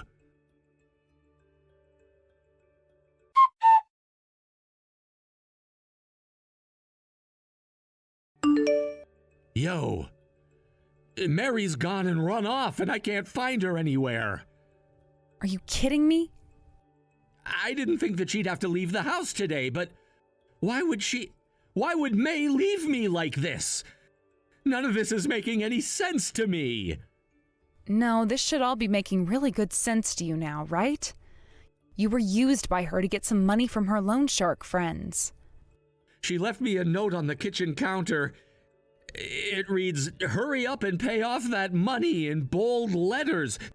This is so strange, actually, because originally it was me that gave all of that money to her. All she did was force you to take out a loan for a large sum of money and use you for it over time, right? She must have known someone like you would be the easiest person to trick into something like that. She must have also been aware that your older sister is a CEO and knew there would be some real money in you. No way! I know for sure that May was threatened into doing this to me. She must have just gotten scared because of those men, and that's why she took off. I know that has to be the truth. If that's really what you want to believe that the reason was, then go right ahead. But if you're only doing that as a way to run from reality, you're better off stopping right now. What should I be doing about all of this? Well, I'm not going to sit around and help you with all of that. Now, you get out of that house and learn how to take care of yourself for once. Get yourself a job that actually pays you and live a new life. You can do that, right? Something simple as that. Now, please go out and do that now before it's too late.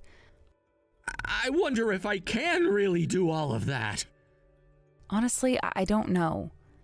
But since you're an adult now and have been for years, you should be able to do all of that. It's expected of you in this world. So stop trying to ask me for all of this help. Help yourself instead of trying to ask others.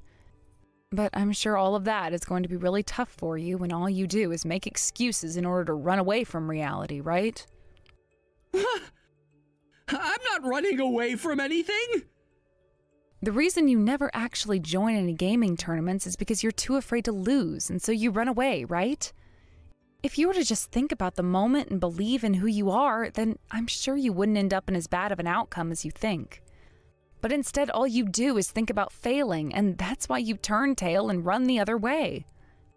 You! Now, do your best turning your life around while also figuring out how not to live like a total loser. And try not to upset our dad up in heaven any longer than you already have.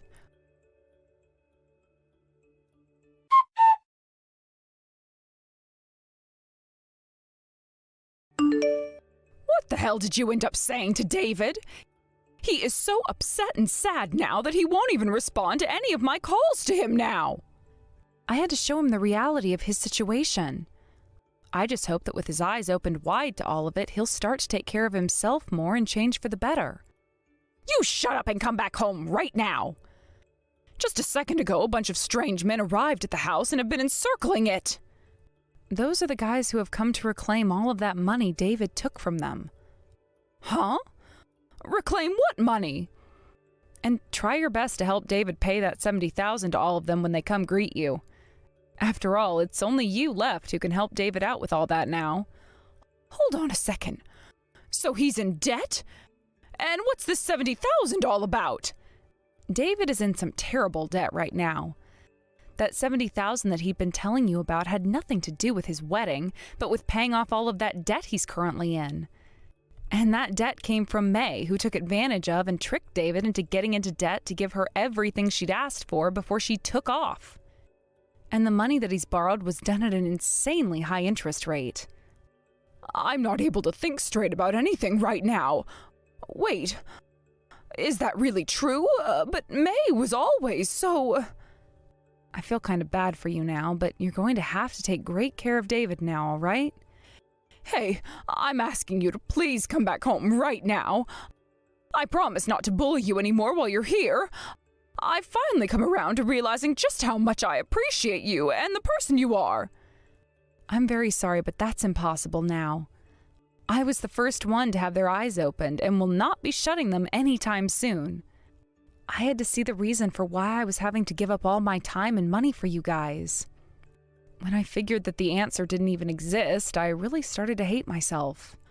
I'm going to think about all of this and learn, okay?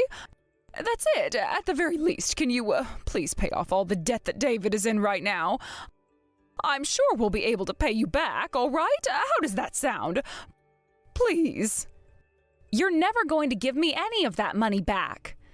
I mean, look at you both. Neither one of you has ever worked in your lives, and yet you're telling me you'll pay me back $70,000? And even if you're to get a job right after, I'm sure you both will get fired or whatever, knowing both of your personalities. That will not happen. I will do my best no matter where I have to work. I promise that you'll get your money back. So could you please give us the money to pay off his debt? If you're saying you'll try your best at whatever job you get, then how about you start right now and use your income to pay off that debt?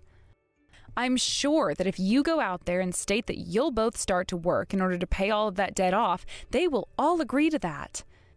Even I'll step in as a guarantor in this and let them know you're telling the truth. What? You really think that's going to work on them? I think you still have time to make things right. I'm no CEO just for show, you know. And they probably aren't smart enough to distrust you anyway, nor myself, so I think it should all work out. But when this happens, you have to promise that you will work to pay off all that money. Because if you mess up again by doing nothing and not paying back the amount they're owed, then I'm not going to even bother stepping in to help. I understand. I'm sure, though, that you'll have to pay even more as the time goes on, since you're already being affected by the interest. Do your very best, all right? But if you go and leave us forever, David and I won't be able to pay for the rent or anything. I promise that I'll work seriously to pay everything off, so you come back and help us with that, all right? Even with David's help, I won't be able to pay for this place. What are you going on about right now? I am no longer going to be a part of your family anymore. The only family you're going to have now is David, and not another soul else. As family, it's only natural that you go and help them out, right?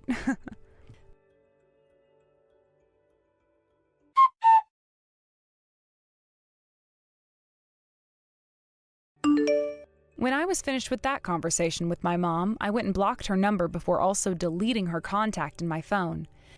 And I made sure to do the exact same things to David, so I don't think I'll ever be hearing from either one of those two ever again. I did just as I promised and spoke with those men that were surrounding my mom's house looking for David and told them that my mom would be able to pay them back once she got her a job. At first, it seems that both my mom and brother found work and had been trying their best to make the money they desperately needed. But after a couple of weeks, the both of them quit their jobs at the exact same time and started to borrow money from another location in order to pay off the current debt. Sure, that'll buy them a little bit more time for now, but that's only going to prolong the inevitable suffering they'll be getting put through down the road.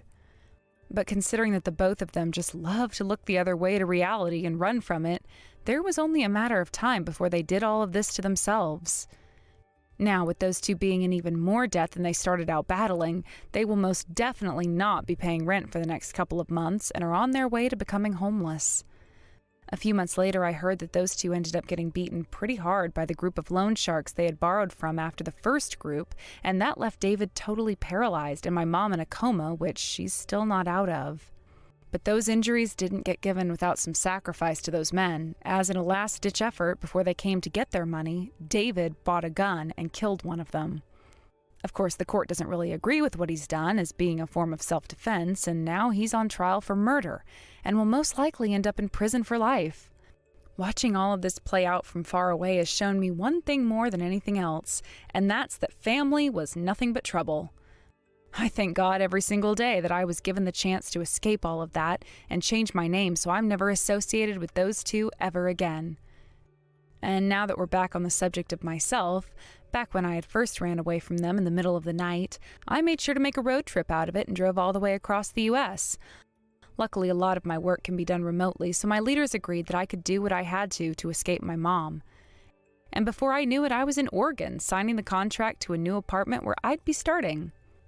I'm still being asked to go back to the office once a year for our annual meeting, but besides that, I'm free to be here living life like I hadn't just gone through years of pain with my mom and brother. And now understanding that I'm going to have all of my money to myself now, I think it's time that I started to pick up some new hobbies to keep me entertained and make some new friends. And I'd better not forget the most important thing of all of this here, and that's the fact that I finally have the time and energy to go out and find myself a man to marry now. Hey, you better have dinner ready for me by the time that I get home. What are you talking about? Don't I always have dinner ready for you by then? Also, you do realize that I also work, right? I just happen to be good enough at time management to set aside enough time to cook too. But we've talked about this before, and I really would appreciate it if you cooked once in a while. I mean, we're married. Shouldn't we be helping each other when we're able to? What on earth are you talking about, woman? Excuse me? What is your deal, Stan? You said we're married, right? Well, that makes you my wife, which makes it your job to cook. So basically, all you're saying is that you want an excuse to be a bad wife and get out doing your wifely duties. I don't care what excuse you could come up with. I'm the husband. You will do as I say. And I say that it's your job to take care of things at home. Do you really think that you can start bossing me around just because you work too? If you're gonna act that way towards me, then we might as well get divorced. But, wait, Stan, you're not being fair. You know that I take my work really seriously. I mean, we both earn money and help with the bills. It's not like I'm in some entry position job or something. That isn't the point, Olivia. The point is, when a woman gets married, she becomes responsible for taking care of everything at home. So either be a good wife or get out of my life. How can you say something like that, Stan? You really think that I don't have anything better to do with my time? I am seriously at my limits with you. Yeah. You always say that, but it's not like you've divorced me yet. Probably because you don't have the guts to. You know that you can't do any better than me, so you better just do as I say. And just what makes you think that I don't have any choice but to stay with you? All I'm asking for is a little help with the work around the house, and you're throwing a tantrum. I really just can't believe you, Olivia. When are you finally going to learn your lesson? We've been married for years, so what I want to know is why you still haven't learned to cook a decent meal. What's the point of being married to such a useless woman, huh? Okay then, if you hate being with me so much, why don't you just move out, huh? Excuse me? I know that you didn't just say that to me. Besides, if anyone needs to move out, it's you. No, Stan, I work the same hours that you do, and when I'm able to get home on time, I always make sure to have dinner ready for us. But despite all the hard work that I put in, you have never, ever thanked me, even once. Why do you even bother coming home most nights if you hate it so much here? You better watch how you talk to me, woman. I am not to be trifled with. And just what are you going to do about it? Why do you always have to be so confrontational? And what makes you think that it's okay to constantly be putting me down like this? What kind of stupid question is that? I wouldn't have to remind you of your place if you just shut up and cleaned the house and cooked like I asked. Instead, you're always coming up with excuses to get out of doing housework. I think it's you that's always trying to get out of doing any work around here. I mean, just how much longer are you even going to be staying here anyways? Because I am taking care of things to the best that my schedule and ability allows. If you have a problem with that, then you can help clean up the house. You never know when to stop, do you? You seriously think you could just run your mouth all you like, huh? I really don't get it, Stan.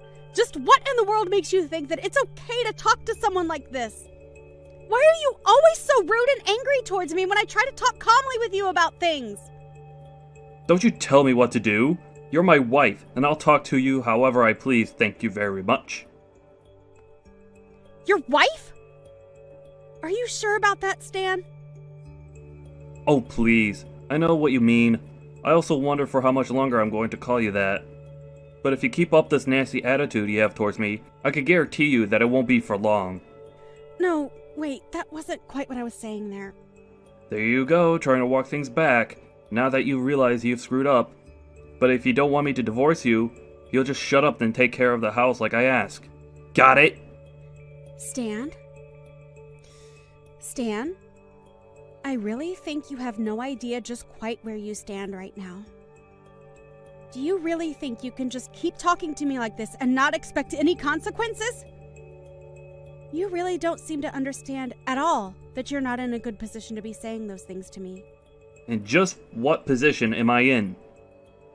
You women are all the same. You think you could just boss around your husband all day after you're married. Well, I'm here to bring a little order back to the world, starting with a wife that obeys what I tell her. Now, I have had enough of your backtalk. You are my wife, you will do what I tell you. Sometimes I wonder why I even bother staying married to you at all. If you want a wife like that, then why don't you just go out and find one then, huh? Because I am definitely not going to be her. I don't know what kind of woman would ever want to marry you if that's really how you think a marriage should work, though. There you go, running your mouth again. All you're doing is digging yourself a deeper hole. I don't think you know just how lucky you are to have a husband like me who is kind enough to let you get away with all this. You. A nice husband. And just what is that supposed to mean? Of course I'm nice. I'm only acting the way that I am because I have to deal with my horrid witch of a wife who still doesn't understand just how close I really am to divorcing her. You do realize that we're already divorced, don't you? What in the world are you talking about now? I mean that you've been going on and on about how I'm your wife, but we're already divorced. Have you really forgotten about that? The only thing left to settle between us is when you're finally going to be moving out. But I think I've had it with you. So I want you out now. Wait a second. Hold on. What do you mean we're already divorced? We're still married. Have you gone crazy or something? Why would I be threatening you with divorce if we are already separated? That's what I'm wondering too. But we have literally submitted the paperwork for our divorce. That's why I'm waiting for you to finally move out of the house. Wait, divorce papers? What do you mean? I mean, the papers that a married couple sign when they don't want to be married anymore. What else? But you mean you annulled our marriage without even telling me about it? Just when did all of this happen? I told you when I dropped off the papers, Stan. I know for a fact that you've known about this because I know that I told you. I think you just never listen to a word that I say, and that's why you're surprised. But if you don't believe me, then why not call the courthouse yourself? But, wow, I just really can't believe that you thought you and I were still married. It's almost cute if it weren't such a revolting thought. And just what is that supposed to mean? You're lying to me and I know it. Either that or you really did submit that paperwork without telling me. Because I know that I never gave permission for you to do that, and I never signed anything. I literally only turned them in 2 weeks ago. How have you already forgotten? Ever since then, I've been waiting for you to move out, but I guess you just had no idea you were supposed to. So you can quit trying to order me around and threatening me because we're through. But that can't be right. So we're really divorced? Yep, that's what I've been saying this whole time. Now can you please just get out of my house? But what do you mean? I mean that the house that we've both been living in belongs to me, and now that we're not married, I would like you out of it. I never want to see you again. Do you understand me? You just can't kick me out of this house. Besides, it's mine. Do you really think that you own this house, Stan? I don't think. I know. And I know that this house is mine. That's another reason why I know you're lying about the divorce. You wouldn't have anywhere else to live. So if what you're really saying is true, then it's time for you to leave the house. And if you want to stay, then you'll have to beg for my forgiveness. You seriously have no idea what you're talking about at all, do you? Stop saying that. I know what I'm talking about, Olivia. If that were true, you would know that only my name is on the deed of the house because I paid for it when we moved in. This was even covered on the paperwork that we signed when we got divorced. But I mean, when did we even sign these divorce papers, huh? You don't even remember signing them, do you? I don't have time to read every little thing that gets shoved in my face. I was probably dealing with it at work and just wanted to get it over with. Well, if that's how you chose to handle that paperwork, then that's your fault. Man, I wish I had a job where they didn't care at all what I did on company time. You must have it really easy. So that the house really isn't mine at all. For the millionth time, no. The house is not yours. It's mine. That can't be right. It has to be mine. I'm the husband. Of course the house is mine. Wow, that is a really airtight defense. I would try using that in court and see what happens. Especially after you tell the court about how you don't even remember signing your own divorce papers. But you do remember when we first moved here, we agreed that I would buy the house since I was making so much more money than you were? Then again, I don't know why I expect you to remember anything at this point. But it's not my problem. I really didn't pay anything for the house at all? Is that really what happened? Nope. You didn't, nor have you, contributed a single penny to paying for our house. How do you even forget something like that? Actually, no, I don't really care. I just want you out. You don't have a right to be there any longer. But wait, I mean, are we really divorced? Do we really have to go through this whole thing again? Yes! We're divorced! We signed the papers, turned them in, had it notarized, and everything! But I don't remember signing anything. This can't be right. You must have tricked me somehow. I would never do something like that, so I just know that you've got to be lying to me. I don't know what to say, because I literally remember handing them to you to sign and getting them back in the evening after you came back home from work. That isn't true, though. That can't be what happened because that's not how I remember it. Well, then maybe you should cut back on all the drinking. It's probably giving you brain damage. You do remember why we divorced in the first place, don't you? You were doing the exact same thing that you're doing now. You were ordering me around and treating me poorly. Then you would threaten me with divorce if I didn't do as you say. Well, I got fed up with that. So I said, okay, let's divorce. Got the paperwork, signed it, and then gave it to you to sign.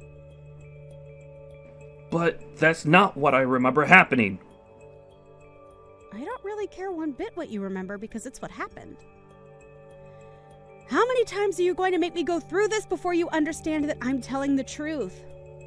It can't be right. Well, it is. So just accept it and move on. You were the only one constantly saying that if I wasn't happy doing whatever you said that I should just divorce you. Well, I wasn't happy, so I did. This was all your idea. Okay, Olivia, maybe we both need to calm down a bit. I'm very calm. The only thing that's upsetting me, though, is the fact that my ex-husband won't leave the house. But I was never actually going to divorce you. What are you talking about? I never actually meant what I said when I threatened you. Please, this is too much for me to handle right now. I can't lose you. Man, you are such a loser. I don't care at all about what you think about our marriage because we aren't married anymore. And while we were married, I hated it because you were a domineering jerk. That isn't what we're talking about right now. And besides, I was just trying to be strict with you so that you could learn to be a better wife for me. Oh, well, excuse me for misunderstanding your intent. Had I known that it would have changed everything. Is that what you want me to say to you, you pathetic creep? Please, why are you being so mean to me? Because I am sick and tired of your sexist language and the control that you think you have over me. I go to work every day and make more money than you, and you still tried to force me to do all of the housework by myself. You never, ever offered to help me, and all you ever did was complain that I wasn't doing enough. Please, Olivia, I really didn't know that I was making you so angry with all of that. But please, just calm down. Has telling someone to calm down ever actually made them calm down? Besides, just why should I even listen to you now that you're nobody to me? But we could get back together, right? We can make it work. I know that we can. You have to forgive me. I don't have to do anything for you ever again, Stan. And do you want to know why? Because for the 100th, millionth time, we are divorced! Don't say that, please. I get it. I may have gone a little overboard with things, but it doesn't mean that we can't fix this. We can still save this marriage. For the last time, there is no marriage to be saved. Just get out of my house and get out of my life already. If you don't leave, I'm just going to hire a moving company to take you away. Do you understand me? I want you out of the house by the end of tomorrow. Come on, surely we can work this out. I know that we can fix everything if we just talk. I can't believe that you're still not getting it. I tried talking to you, and you wouldn't listen. Instead, you just kept up the same attitude that you held to me until just a bit ago. There is nothing to fix now. It's over. You're too late to change anything about this. Now, get out of my house and never ever come near me again. By the end of tomorrow, Stan had packed his bags and was out of the house. I don't know where he went to live after that, but he did try to come back several times and beg me to let him back in. Luckily, I had the locks changed the same day he left, just in case he tried something like that. All his banging on my door only resulted in one of the neighbors calling the police on him. They showed up and asked him to leave. He ended up coming back again, though, and was arrested. In the end, I had to get a restraining order against him. I have no idea how he's doing now, and quite frankly, I really don't care. Hi, Emmett. Are you guys seriously going to be holding a wedding in the middle of nowhere next week? Is it because you guys couldn't afford anywhere? Oh, hi, Elise. We had money to pay for the venue, but don't have that much money like you and Mike. Of course not. We run a company so rich, it's an embarrassment to be related to you guys. Please don't say that because Luna is your husband's little sister. Don't you love her? Mike and Luna rarely talk to each other, and also I don't want to waste my time getting to know someone poor. Did you send me a message because you wanted to say that? I was just worried about the wedding fee. Were you able to pay for it? I think it costs a lot of money, right? Well, it did cost a good amount. I might have used up most of my savings. Oh, so I'm guessing that even if you guys add up all your savings, you'll barely have enough for one wedding, right? I think it's because you guys aren't taking your job seriously. We might not be giving our all, but it's great working outside in the sun. By the way, you seem really busy working in the city. Yeah, I need to go a lot of places in one day. Oh wow, I really respect you. I'm a businesswoman, unlike you, who just grows vegetables, which anyone can do. You don't understand how hard my job is, right? Yes, I don't know. Luna and I also really don't go to the city also, so... If you're a farmer, why not use a truck and do business on your own? We want to, but we don't know anything about what a salesperson does. All we do is focus on making delicious vegetables. If you don't know anything about it, then how are you going to sell your vegetables? Wow. Can't believe people like you are going to be part of my family. No wonder Mike doesn't listen to you. I just don't know things. It's embarrassing. Yeah, because you didn't graduate college, right? Anyways, I will go now since I've had enough of your stupidness. Good luck with the cheap wedding, which I probably won't go to. Excuse me?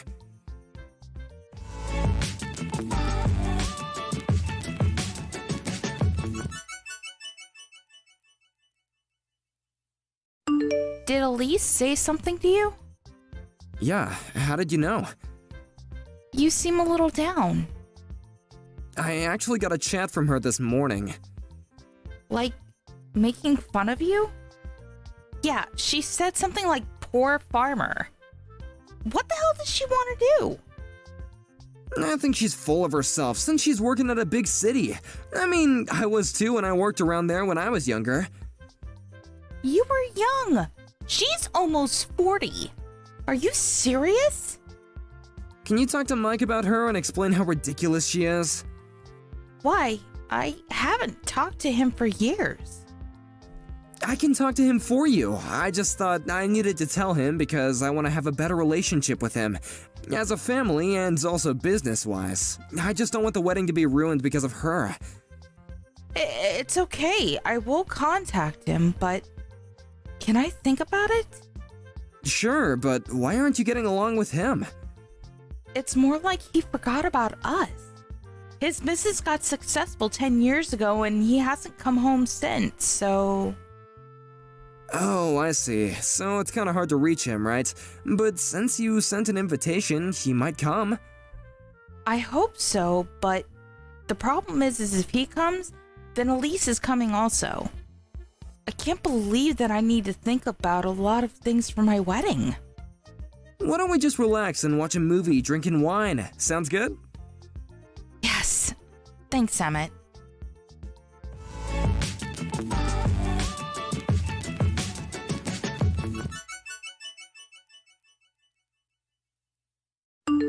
Today is your wedding. It's the only day you could be the center of attention. Good for you. Yeah, I've never seen this much people in a very long time, so I'm excited. What a pitiful life you've lived. But unfortunately, you will not be the center of attention today. What do you mean? We don't want to waste our time going to the wedding because we don't belong there. Wait, we? Who? Our relatives? We just don't want to breathe the same air. You are so rude, but just want to say that everyone is here except for you and Mike, actually. What? You should know your place before you make fun of others. Who do you think will listen to you? Wait, everyone is there? Yes, I'm so glad. Why would anyone go to a poor farmer's wedding? Everyone betrayed me. You're not in elementary school, please. No one will listen to you because they're all grown-ups. Are you telling me that I'm a kid? Yes, what? Are you not? Shut up. Do you know who you're talking to? I just want to warn you that I can ruin your life easily, so you shouldn't say things like that. I don't think you can do that, though. Excuse me? I work at a big city, unlike you who work in the middle of nowhere. I have connections with a lot of people, so I can make your farm go out of business. It looks like you're proud of working in a big city, but don't you just work part-time as a deliverer? What? It's an important job, I know, but just wondering about the connections you have. You work part-time, so I thought that you wouldn't want to have much people. You started from the end of last year, right? Can you stop joking around? I'm a businesswoman. I even showed you my business card once. That business card was a different person of the same name. You probably made a delivery to that company and found out her name was the same as yours when she signed the receipt, so you asked for her business card, right? How do you know about this? I heard that you were showing off that business card in various places and also used it to pay taxes, right? You've done things that are so easy to research. Research? Okay, you know what? I will tell Mike about this. Sorry, but I need to ruin your farm. Before telling Mike, you need to do something about this. You used a business card that's not even yours. Don't you think that this is a criminal act? Do you have proof? Yeah, I met with the real Elise and also talked to the company about this. I'm actually with a lawyer right now to talk about how much damage misuse of this business card is. Hold up. Lawyer? What? You used her card to pay later at the bar you go to, since they'll think that you're able to pay, right? Also, you registered on a dating app using her info. You tried to connect with the CEO of different companies. It's not cheating, but what you did is still unforgivable. Wait, how do you know so much? The CEO that you met about 2 weeks ago is an acquaintance of mine, and he's here.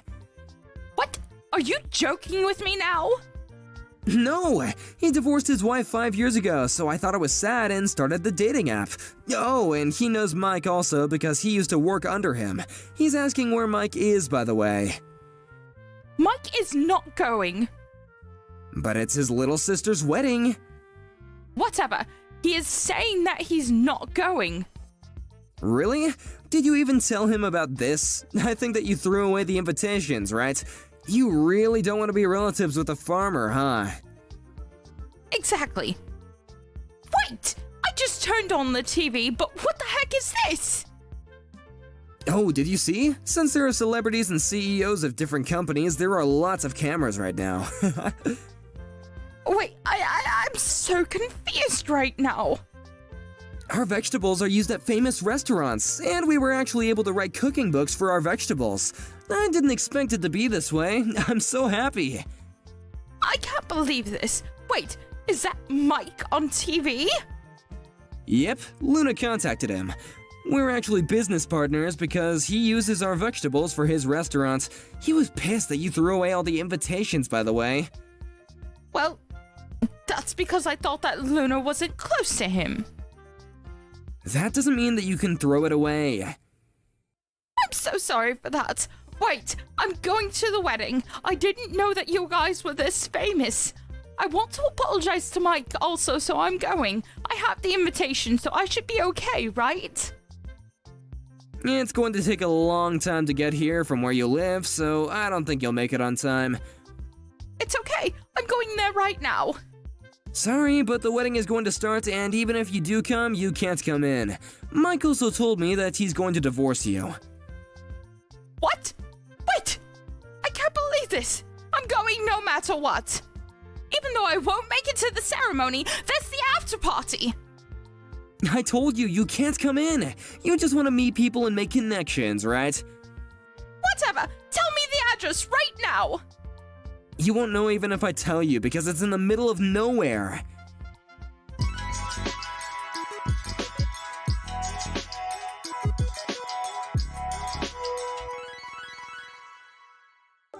Somehow she was able to make it to our wedding, but since she was a stranger and didn't have the invitation, she couldn't get in. After the ceremony, she apologized to Mike many times, but since there was the incident about the invitation and the dating app, he divorced her. About the misuse of the credit card, the real Elise demanded compensation to the fake Elise, but since fake Elise didn't have any money, she left the city with the granny bike that she used for work. I don't know what she's doing now, but I wonder how she thinks about herself now.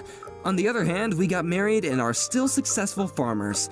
Mike and Luna were able to communicate since the wedding, and Mike comes over to hang out sometimes. I'm glad that everything turned out okay. What are you going to do? Please make a decision already. I can't wait around forever, you know. Well, I've told you repeatedly, haven't I? I'm not joining that Manda gang or whatever it is. Every single parent at this kindergarten is part of it. If you choose not to join, it means you're turning everyone around you into enemies. Are you sure you're okay with that? How much does it cost again? The entrance fee is $500. Then there's an annual fee of $300 every year. So what do you think? If you consider it as a way to protect yourself from danger, isn't it a reasonable price? No, that's outrageously expensive. And what exactly is this danger you're talking about? The most dangerous thing at this kindergarten is definitely you. Oh, really? But complimenting me like that doesn't help your case, you know. I'm not complimenting you.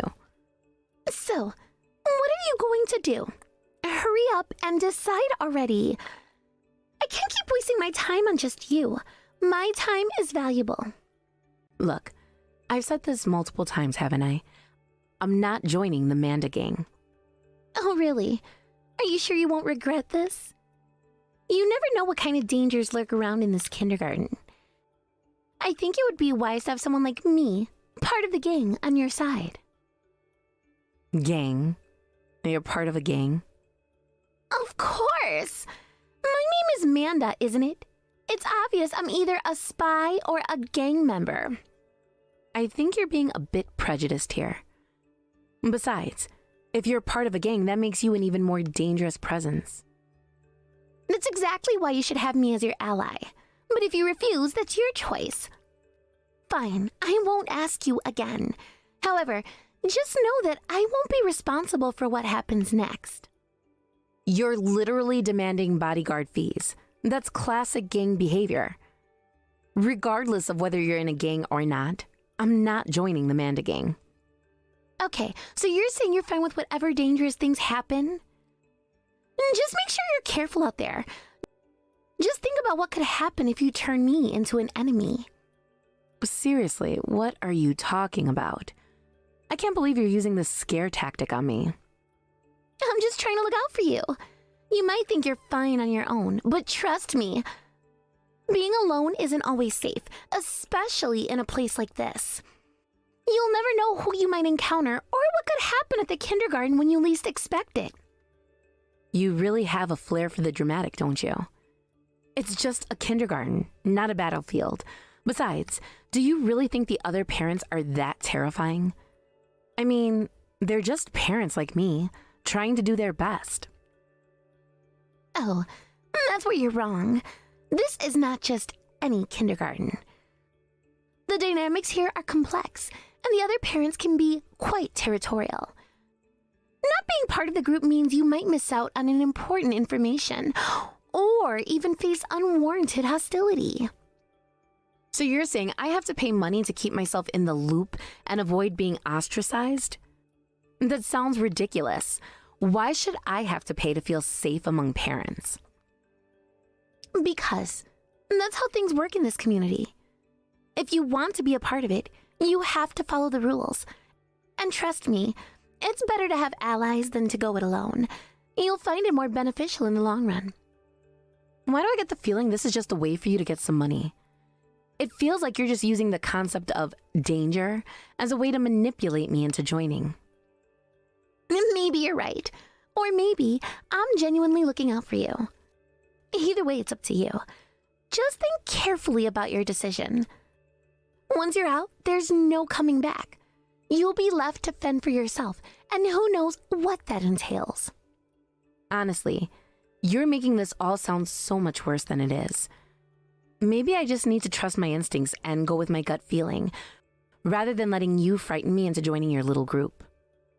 Go ahead, trust your instincts. Just know that I warned you. It's not me who will suffer the consequences if you decide to remain an outsider. Is that a threat? Because it sounds like one. You're coming off as pretty intimidating right now, you know. I'm just stating facts. You have to understand the reality of the situation. It's better to be prepared than to find out too late. Keep your friends close and keep your potential enemies even closer, right? I really don't like this conversation. I can't believe I'm being pushed into a corner like this. What happened to having a choice? Well, choices come with consequences. Just remember that.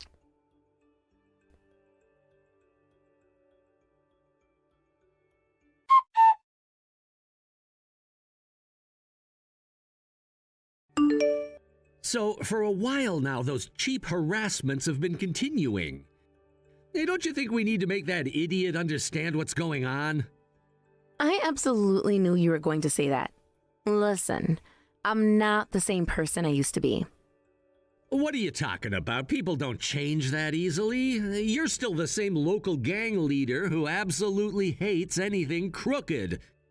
It's legendary that you've never lost a fight to a guy. That's all in the past. And for the love of everything, you should just forget about it already. You're the only one in this town who knows about that.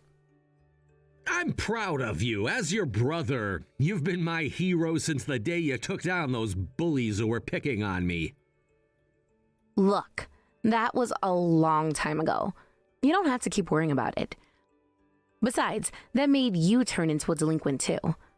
Anyway, I don't want any danger to come to Millie, so I'm not going to do anything.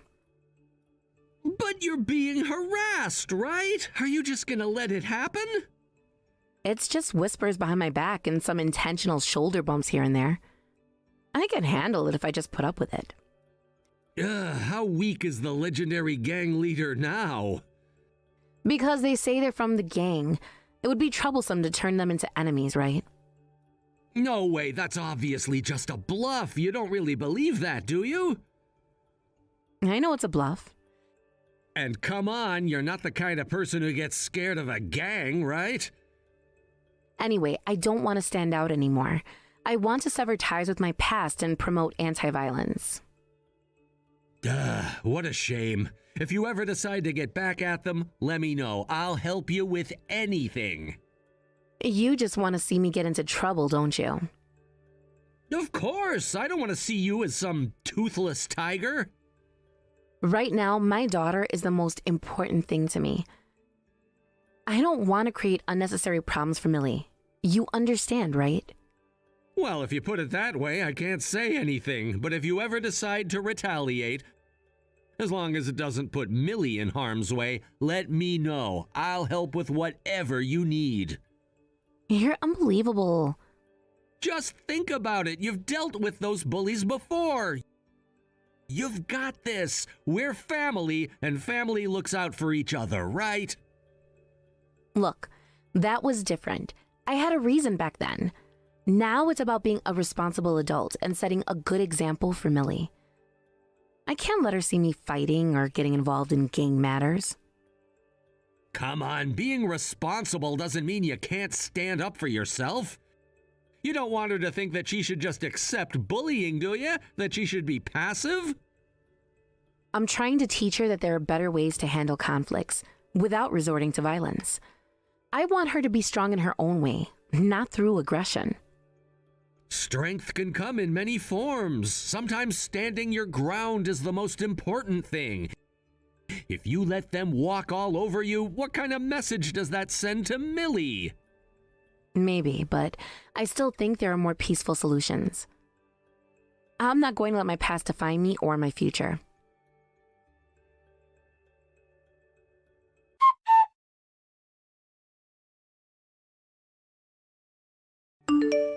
Hey, what do you think you're doing?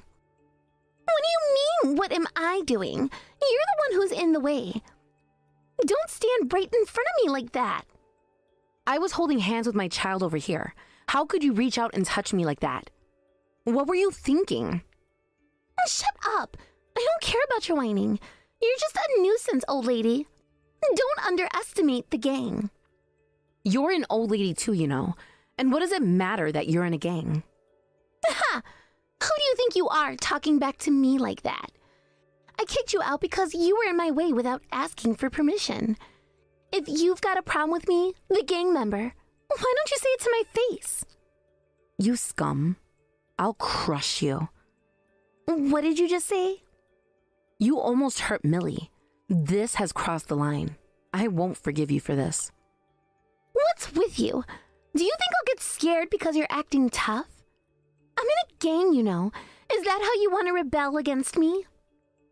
Well then, how about we settle this one-on-one later? After the graduation ceremony, come behind the toilet. Got it? Of course you'll come along. We'll talk it out there. Behind the toilet? Are you maybe scared? A person who claims to be in a gang, afraid to come alone? Ha! I'm not scared at all. Fine, I'll go. I'll make sure you understand just how scary I can be. I'll be waiting.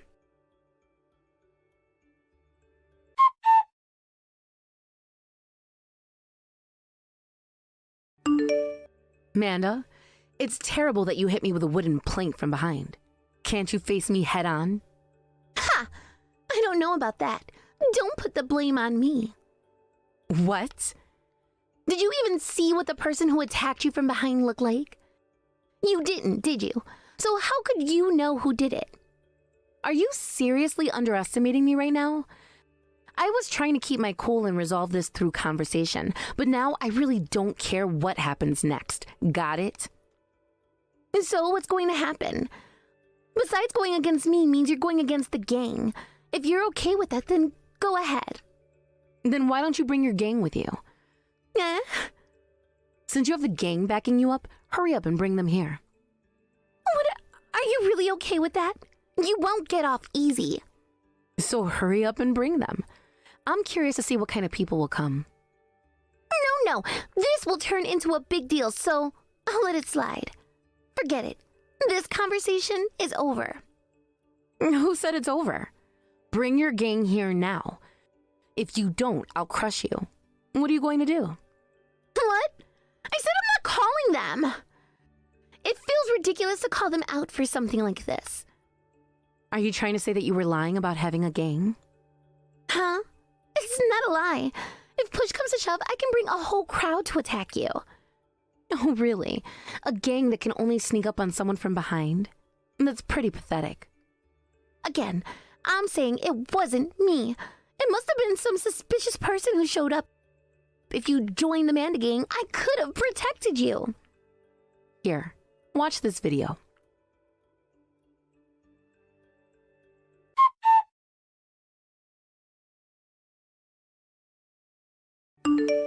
Huh? What is this? This is a video of you hitting me from behind with a wooden plank. It clearly shows your face, so this is undeniable proof. What? No, this is... It's pointless to come up with excuses now. With this, you're officially a criminal. Wait a minute, who recorded this video? That doesn't matter. Now, I could take this video straight to the police, but I'd like to know what you want to do. No. Please, wait. You don't want me to do that? Of course you wouldn't.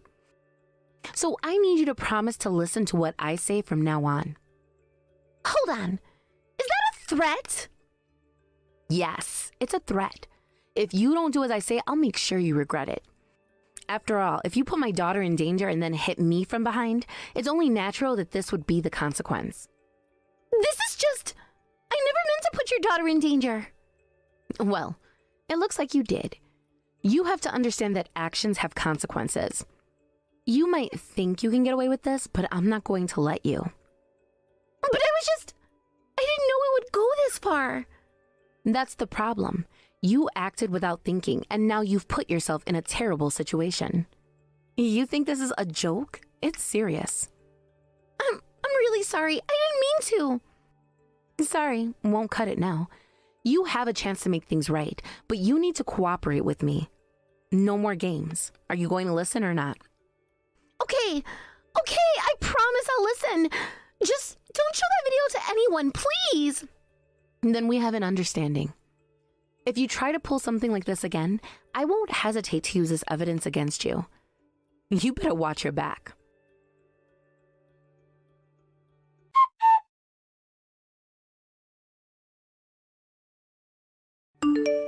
I'm keeping a close watch on you. If you do anything unnecessary, that video will be released to the public. I understand. I'm just walking quietly. I want you to return all the money you've collected from everyone under the guise of membership fees and annual dues. Until that's done, I won't take my eyes off you. I get it. I'll do as you say. I just need to visit each house one by one, right? But how did it come to this? If you have time to complain, then hurry up and go. Yeah, I understand. But if I have to return the full amount to everyone, I'm going to go bankrupt. You're part of a gang, right? Don't you have money? Well, not all gangs are necessarily rich, but I'll try to pay back as much as I can. But returning the full amount to everyone is... Then go into debt to get the money. If you don't pay everyone back in full, that video will be out there for everyone to see. No way! Going into debt like that. If I did that, my family would be ruined. What about the families of the mothers you've been extorting for money? You've ignored their suffering. But they joined the Manda gang of their own free will. I didn't extort money from them. You're talking about that while brandishing the gang? Just get on with it already. But I have to prepare the money first. I see. So you're stalling for time. Are you waiting for someone to come to your rescue? It's too late for that. I've already called my friends. They're part of the gang. They're ready to make an example out of you. We're about to raid your house. If you don't want that, you better delete that video and apologize to me. I don't care. Let's just get started on the refunds. What? You don't care? Your family is in that house, isn't it? You must have your daughter there, too. If you want to raid, go ahead. That's up to you. If you're trying to waste my time this much, I guess I'll have to spread that video after all. No, wait, I get it. I'll go refund everyone. Just know that you're okay with whatever happens to your family. I don't want anything to happen to them. But if you want to raid, I won't stop you. Just know that you're prepared for that, right? Huh? Oh no, I mean, I'm ready. I am, after all, part of a gang. That's nothing to me. Then go ahead and give the order for the raid. Either way, you're still going to have to refund the other mothers. Ha! Let's see how long you can keep that up. I just gave the order for the raid. Your family is finished now. Are you all right? Did you get a response from them? What? No, not yet. But they should be ready to move at any moment, so they'll respond quickly. You might want to call them. Yeah, I want to see the look of suffering on your family's faces as soon as possible. So I'll make the call and give them instructions. Just wait a moment.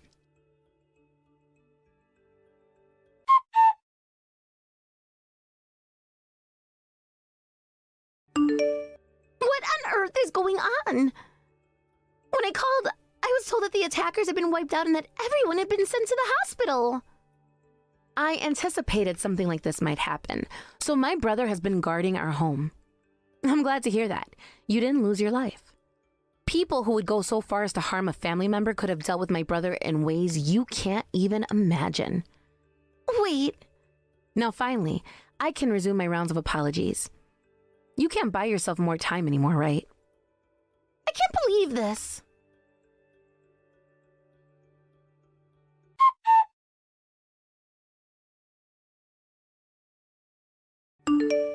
You tried to secretly ask Helga for help? I heard you handed her a note explaining the situation. What? Why? It seems that once she understood the circumstances, she decided to side with me. Why? She was my right-hand person. Well, that's how much you're disliked. You need to properly apologize and make amends for what you've done. No way! But I don't have any money left. If you can't return anymore, then you'll have to borrow some from a friend of mine who lends money. I'll take you there right now. I don't want to borrow money.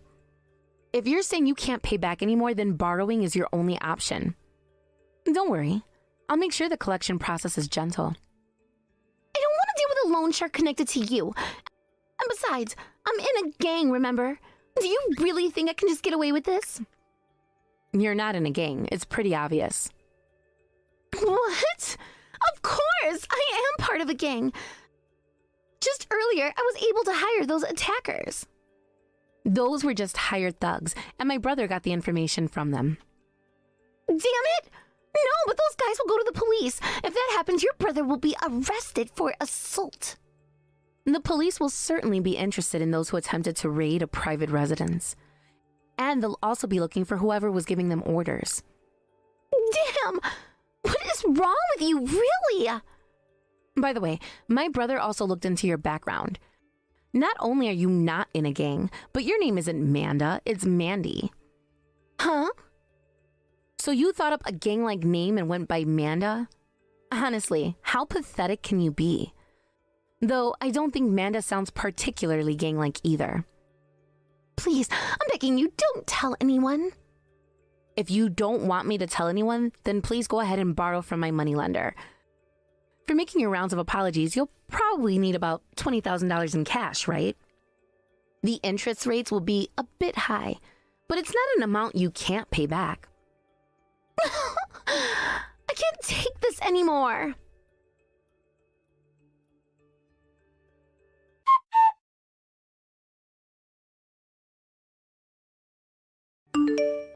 So, is your apology tour finally over? I bet everyone received you with smiles, pleased to get some money back. You must have a clear understanding now of just how much you've been disliked. Hey, it's done now, right? Can you just delete that video, please? Oh, I'm sorry, but that video has already been spread far and wide. What? What I'm saying is, it doesn't really matter now if you try to delete it. I sent it to your husband too, so you're in for quite a ride from now on. Wait a minute, that's not what we agreed on. What on earth are you doing? I did my part by apologizing and returning the money. But you were the one who called in thugs and sought help from Helga halfway through. You broke the agreement too. Well, to be fair, I plan to spread that video regardless of whether you kept your promise. So from the start? That's right. From now on, you're in the position of the defendant and I'm the plaintiff. Get ready because I'm going to squeeze you for all the damages I can. All those moms from the kindergarten are also demanding compensation. Things are about to get a lot tougher for you, but I hope you don't get discouraged. This is it. My life is over. Yeah, I think so too. Your life is over. This is what happens when you make an enemy out of me. You know, it's pretty wild how quickly things escalated.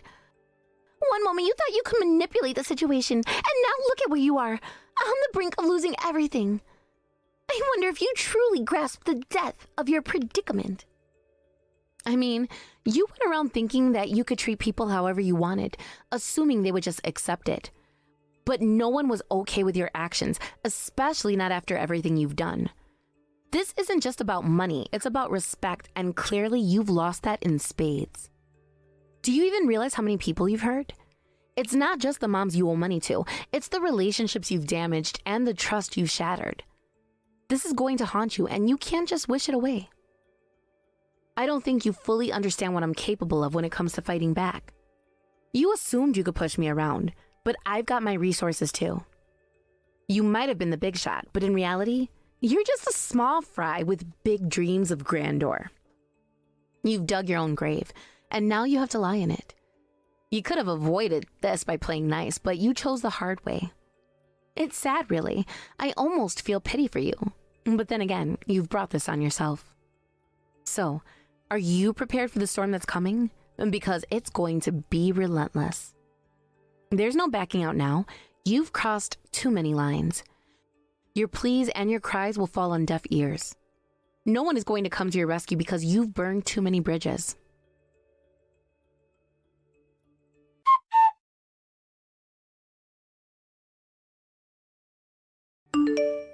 Hannah, I have to say, revenge really is fun. I was genuinely thrilled when I got your message saying you were gonna get back at them. I just couldn't let it slide.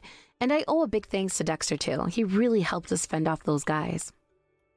Honestly, what difference does it make how many of those pathetic thugs there were?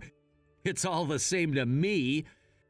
But seriously, is that really all you plan to do? Is that all? Yeah, I mean, those thugs and that self-proclaimed gang member who calls himself Manda, don't you think that's a bit too mild for you? I expected more from you. Remember the last time you had them all tied up with ropes and tossed them in the river? Okay, enough with the old stories. What I did this time was still quite a significant act of revenge in the eyes of the public. But it just feels a little underwhelming for someone like you. However, I want to say this. As your sister, I'm really proud of how far you've come. What? Of course, you've done an amazing job. You filmed Manda getting punched, you beat up those thugs, and you even exposed that Manda was using a fake name. Oh, well, that's how you see it? I was expecting a more touching sentiment. Sure, I didn't have much screen time in this whole ordeal, but this act of revenge wouldn't have happened without my support. So if you ever have someone you want to get back at in the future, you better count on me to help you out. It's not just about the revenge itself, but the way you've pulled everything together. You've really shown everyone that you won't be messed with, and that's something to be proud of. Not only did you take a stand for yourself, but you also made it clear that no one should underestimate you. Remember, it's not just about striking back, it's about sending a message. The way you handled those thugs and put Manda in their place shows you've got grit. You didn't just roll over and take it. You fought back in a way that would make anyone think twice before crossing you again. So, when you take a step back and look at the bigger picture, it's about more than just the little victories here and there. It's about establishing your reputation and showing people that you're someone who stands up for what's right. It's about empowering yourself and those around you.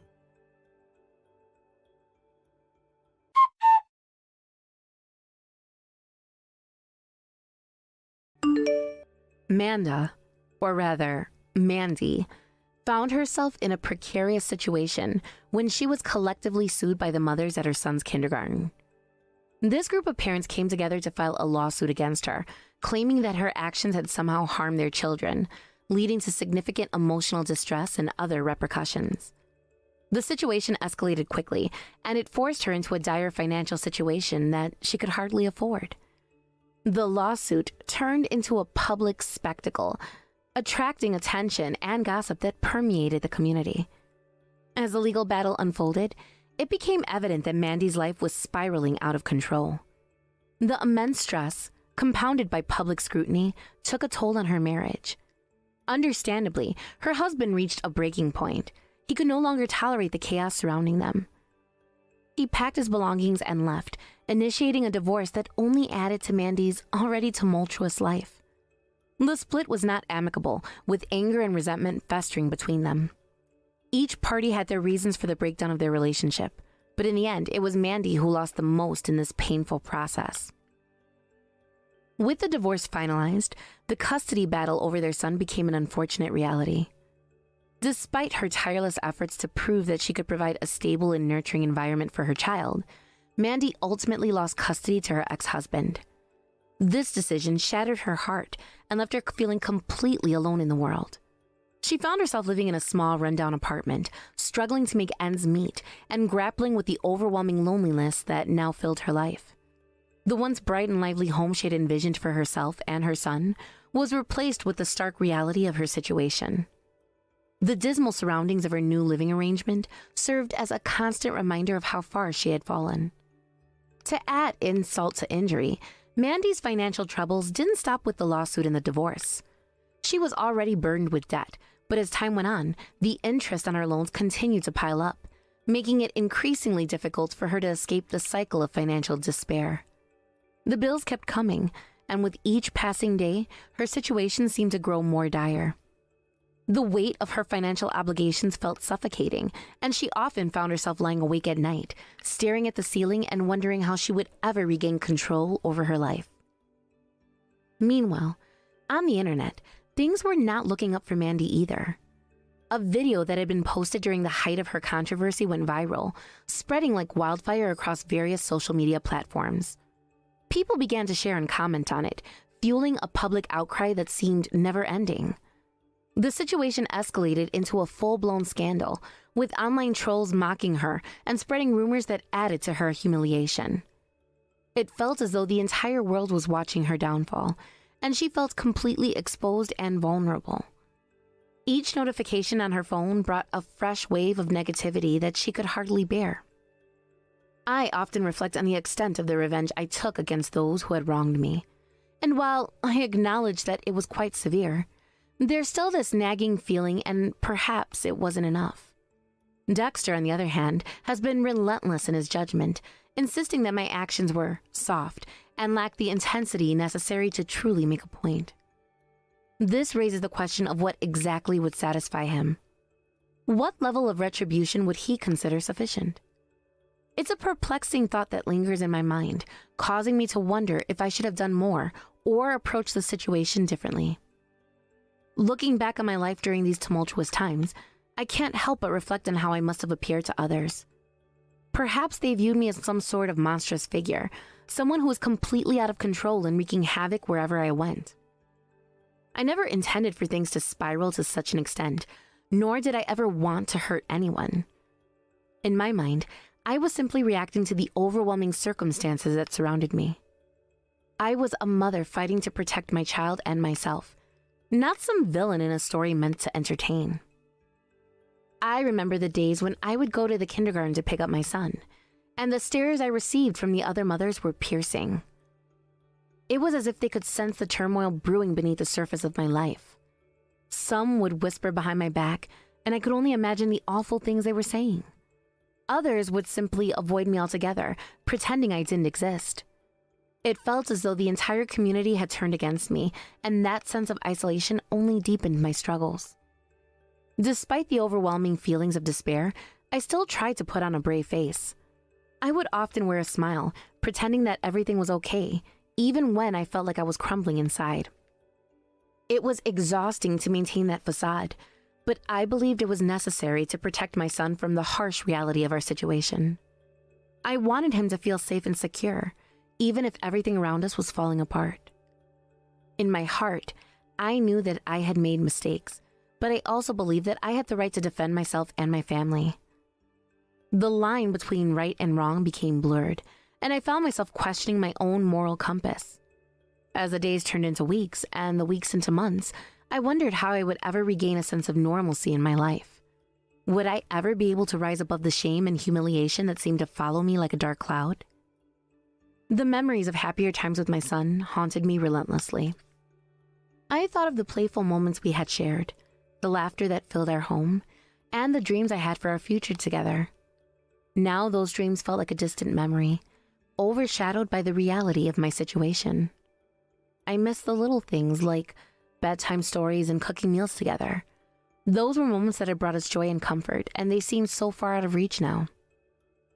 As I navigated this challenging phase of my life, I began to search for ways to cope with the overwhelming sadness and loneliness. I sought support from friends and family, though many were hesitant to approach the subject, unsure of how to help. I appreciated their concern, but often felt more isolated than ever. It was a paradox. I longed for companionship, but was afraid of the judgment that might come with it. The very thought of opening up to others about my struggles filled me with dread. I found solace in journaling, pouring my thoughts onto the pages as a way to process my emotions. Writing became my refuge, a safe space where I could express my fears, frustrations, and hopes without fear of judgment. Through my writing, I began to understand my feelings more deeply, allowing me to confront the pain head on rather than suppressing it. The act of putting pen to paper helped me untangle the mess of emotions that swirled within me, providing clarity and a sense of release. Additionally, I sought out online communities of others who had faced similar challenges. While the internet had played a significant role in my downfall, it also became a source of support. I discovered forums and groups where people shared their stories of overcoming adversity. Reading their experiences gave me hope and reminded me that I was not alone in my struggles. There was a certain comfort in knowing that others had faced similar demons and emerged stronger on the other side. As the months passed, I started to rebuild my life piece by piece. I focused on finding a job that would allow me to regain some independence and provide for myself. It was a daunting task, but I knew it was necessary for my well-being. I took every opportunity that came my way, even if it meant stepping out of my comfort zone. I was determined to prove myself that I could overcome the obstacles that had been thrown in my path. Through hard work and determination, I began to find my footing again. I learned to embrace the small victories, celebrating each step forward as a testament to my resilience. Every job interview, every dollar earned, and every moment spent with my son were milestones in my journey of recovery. While the scars of my past remained, I refused to let them define me. Instead, I chose to use my experiences as motivation to forge a brighter future for myself. The journey to healing was not linear. There were setbacks and moments of doubt along the way. Yet, with every challenge I faced, I grew stronger and more determined. I realized that it was possible to reclaim my narrative and reshape my identity. I was no longer just a victim of circumstance. I was a survivor, a warrior fighting for her future.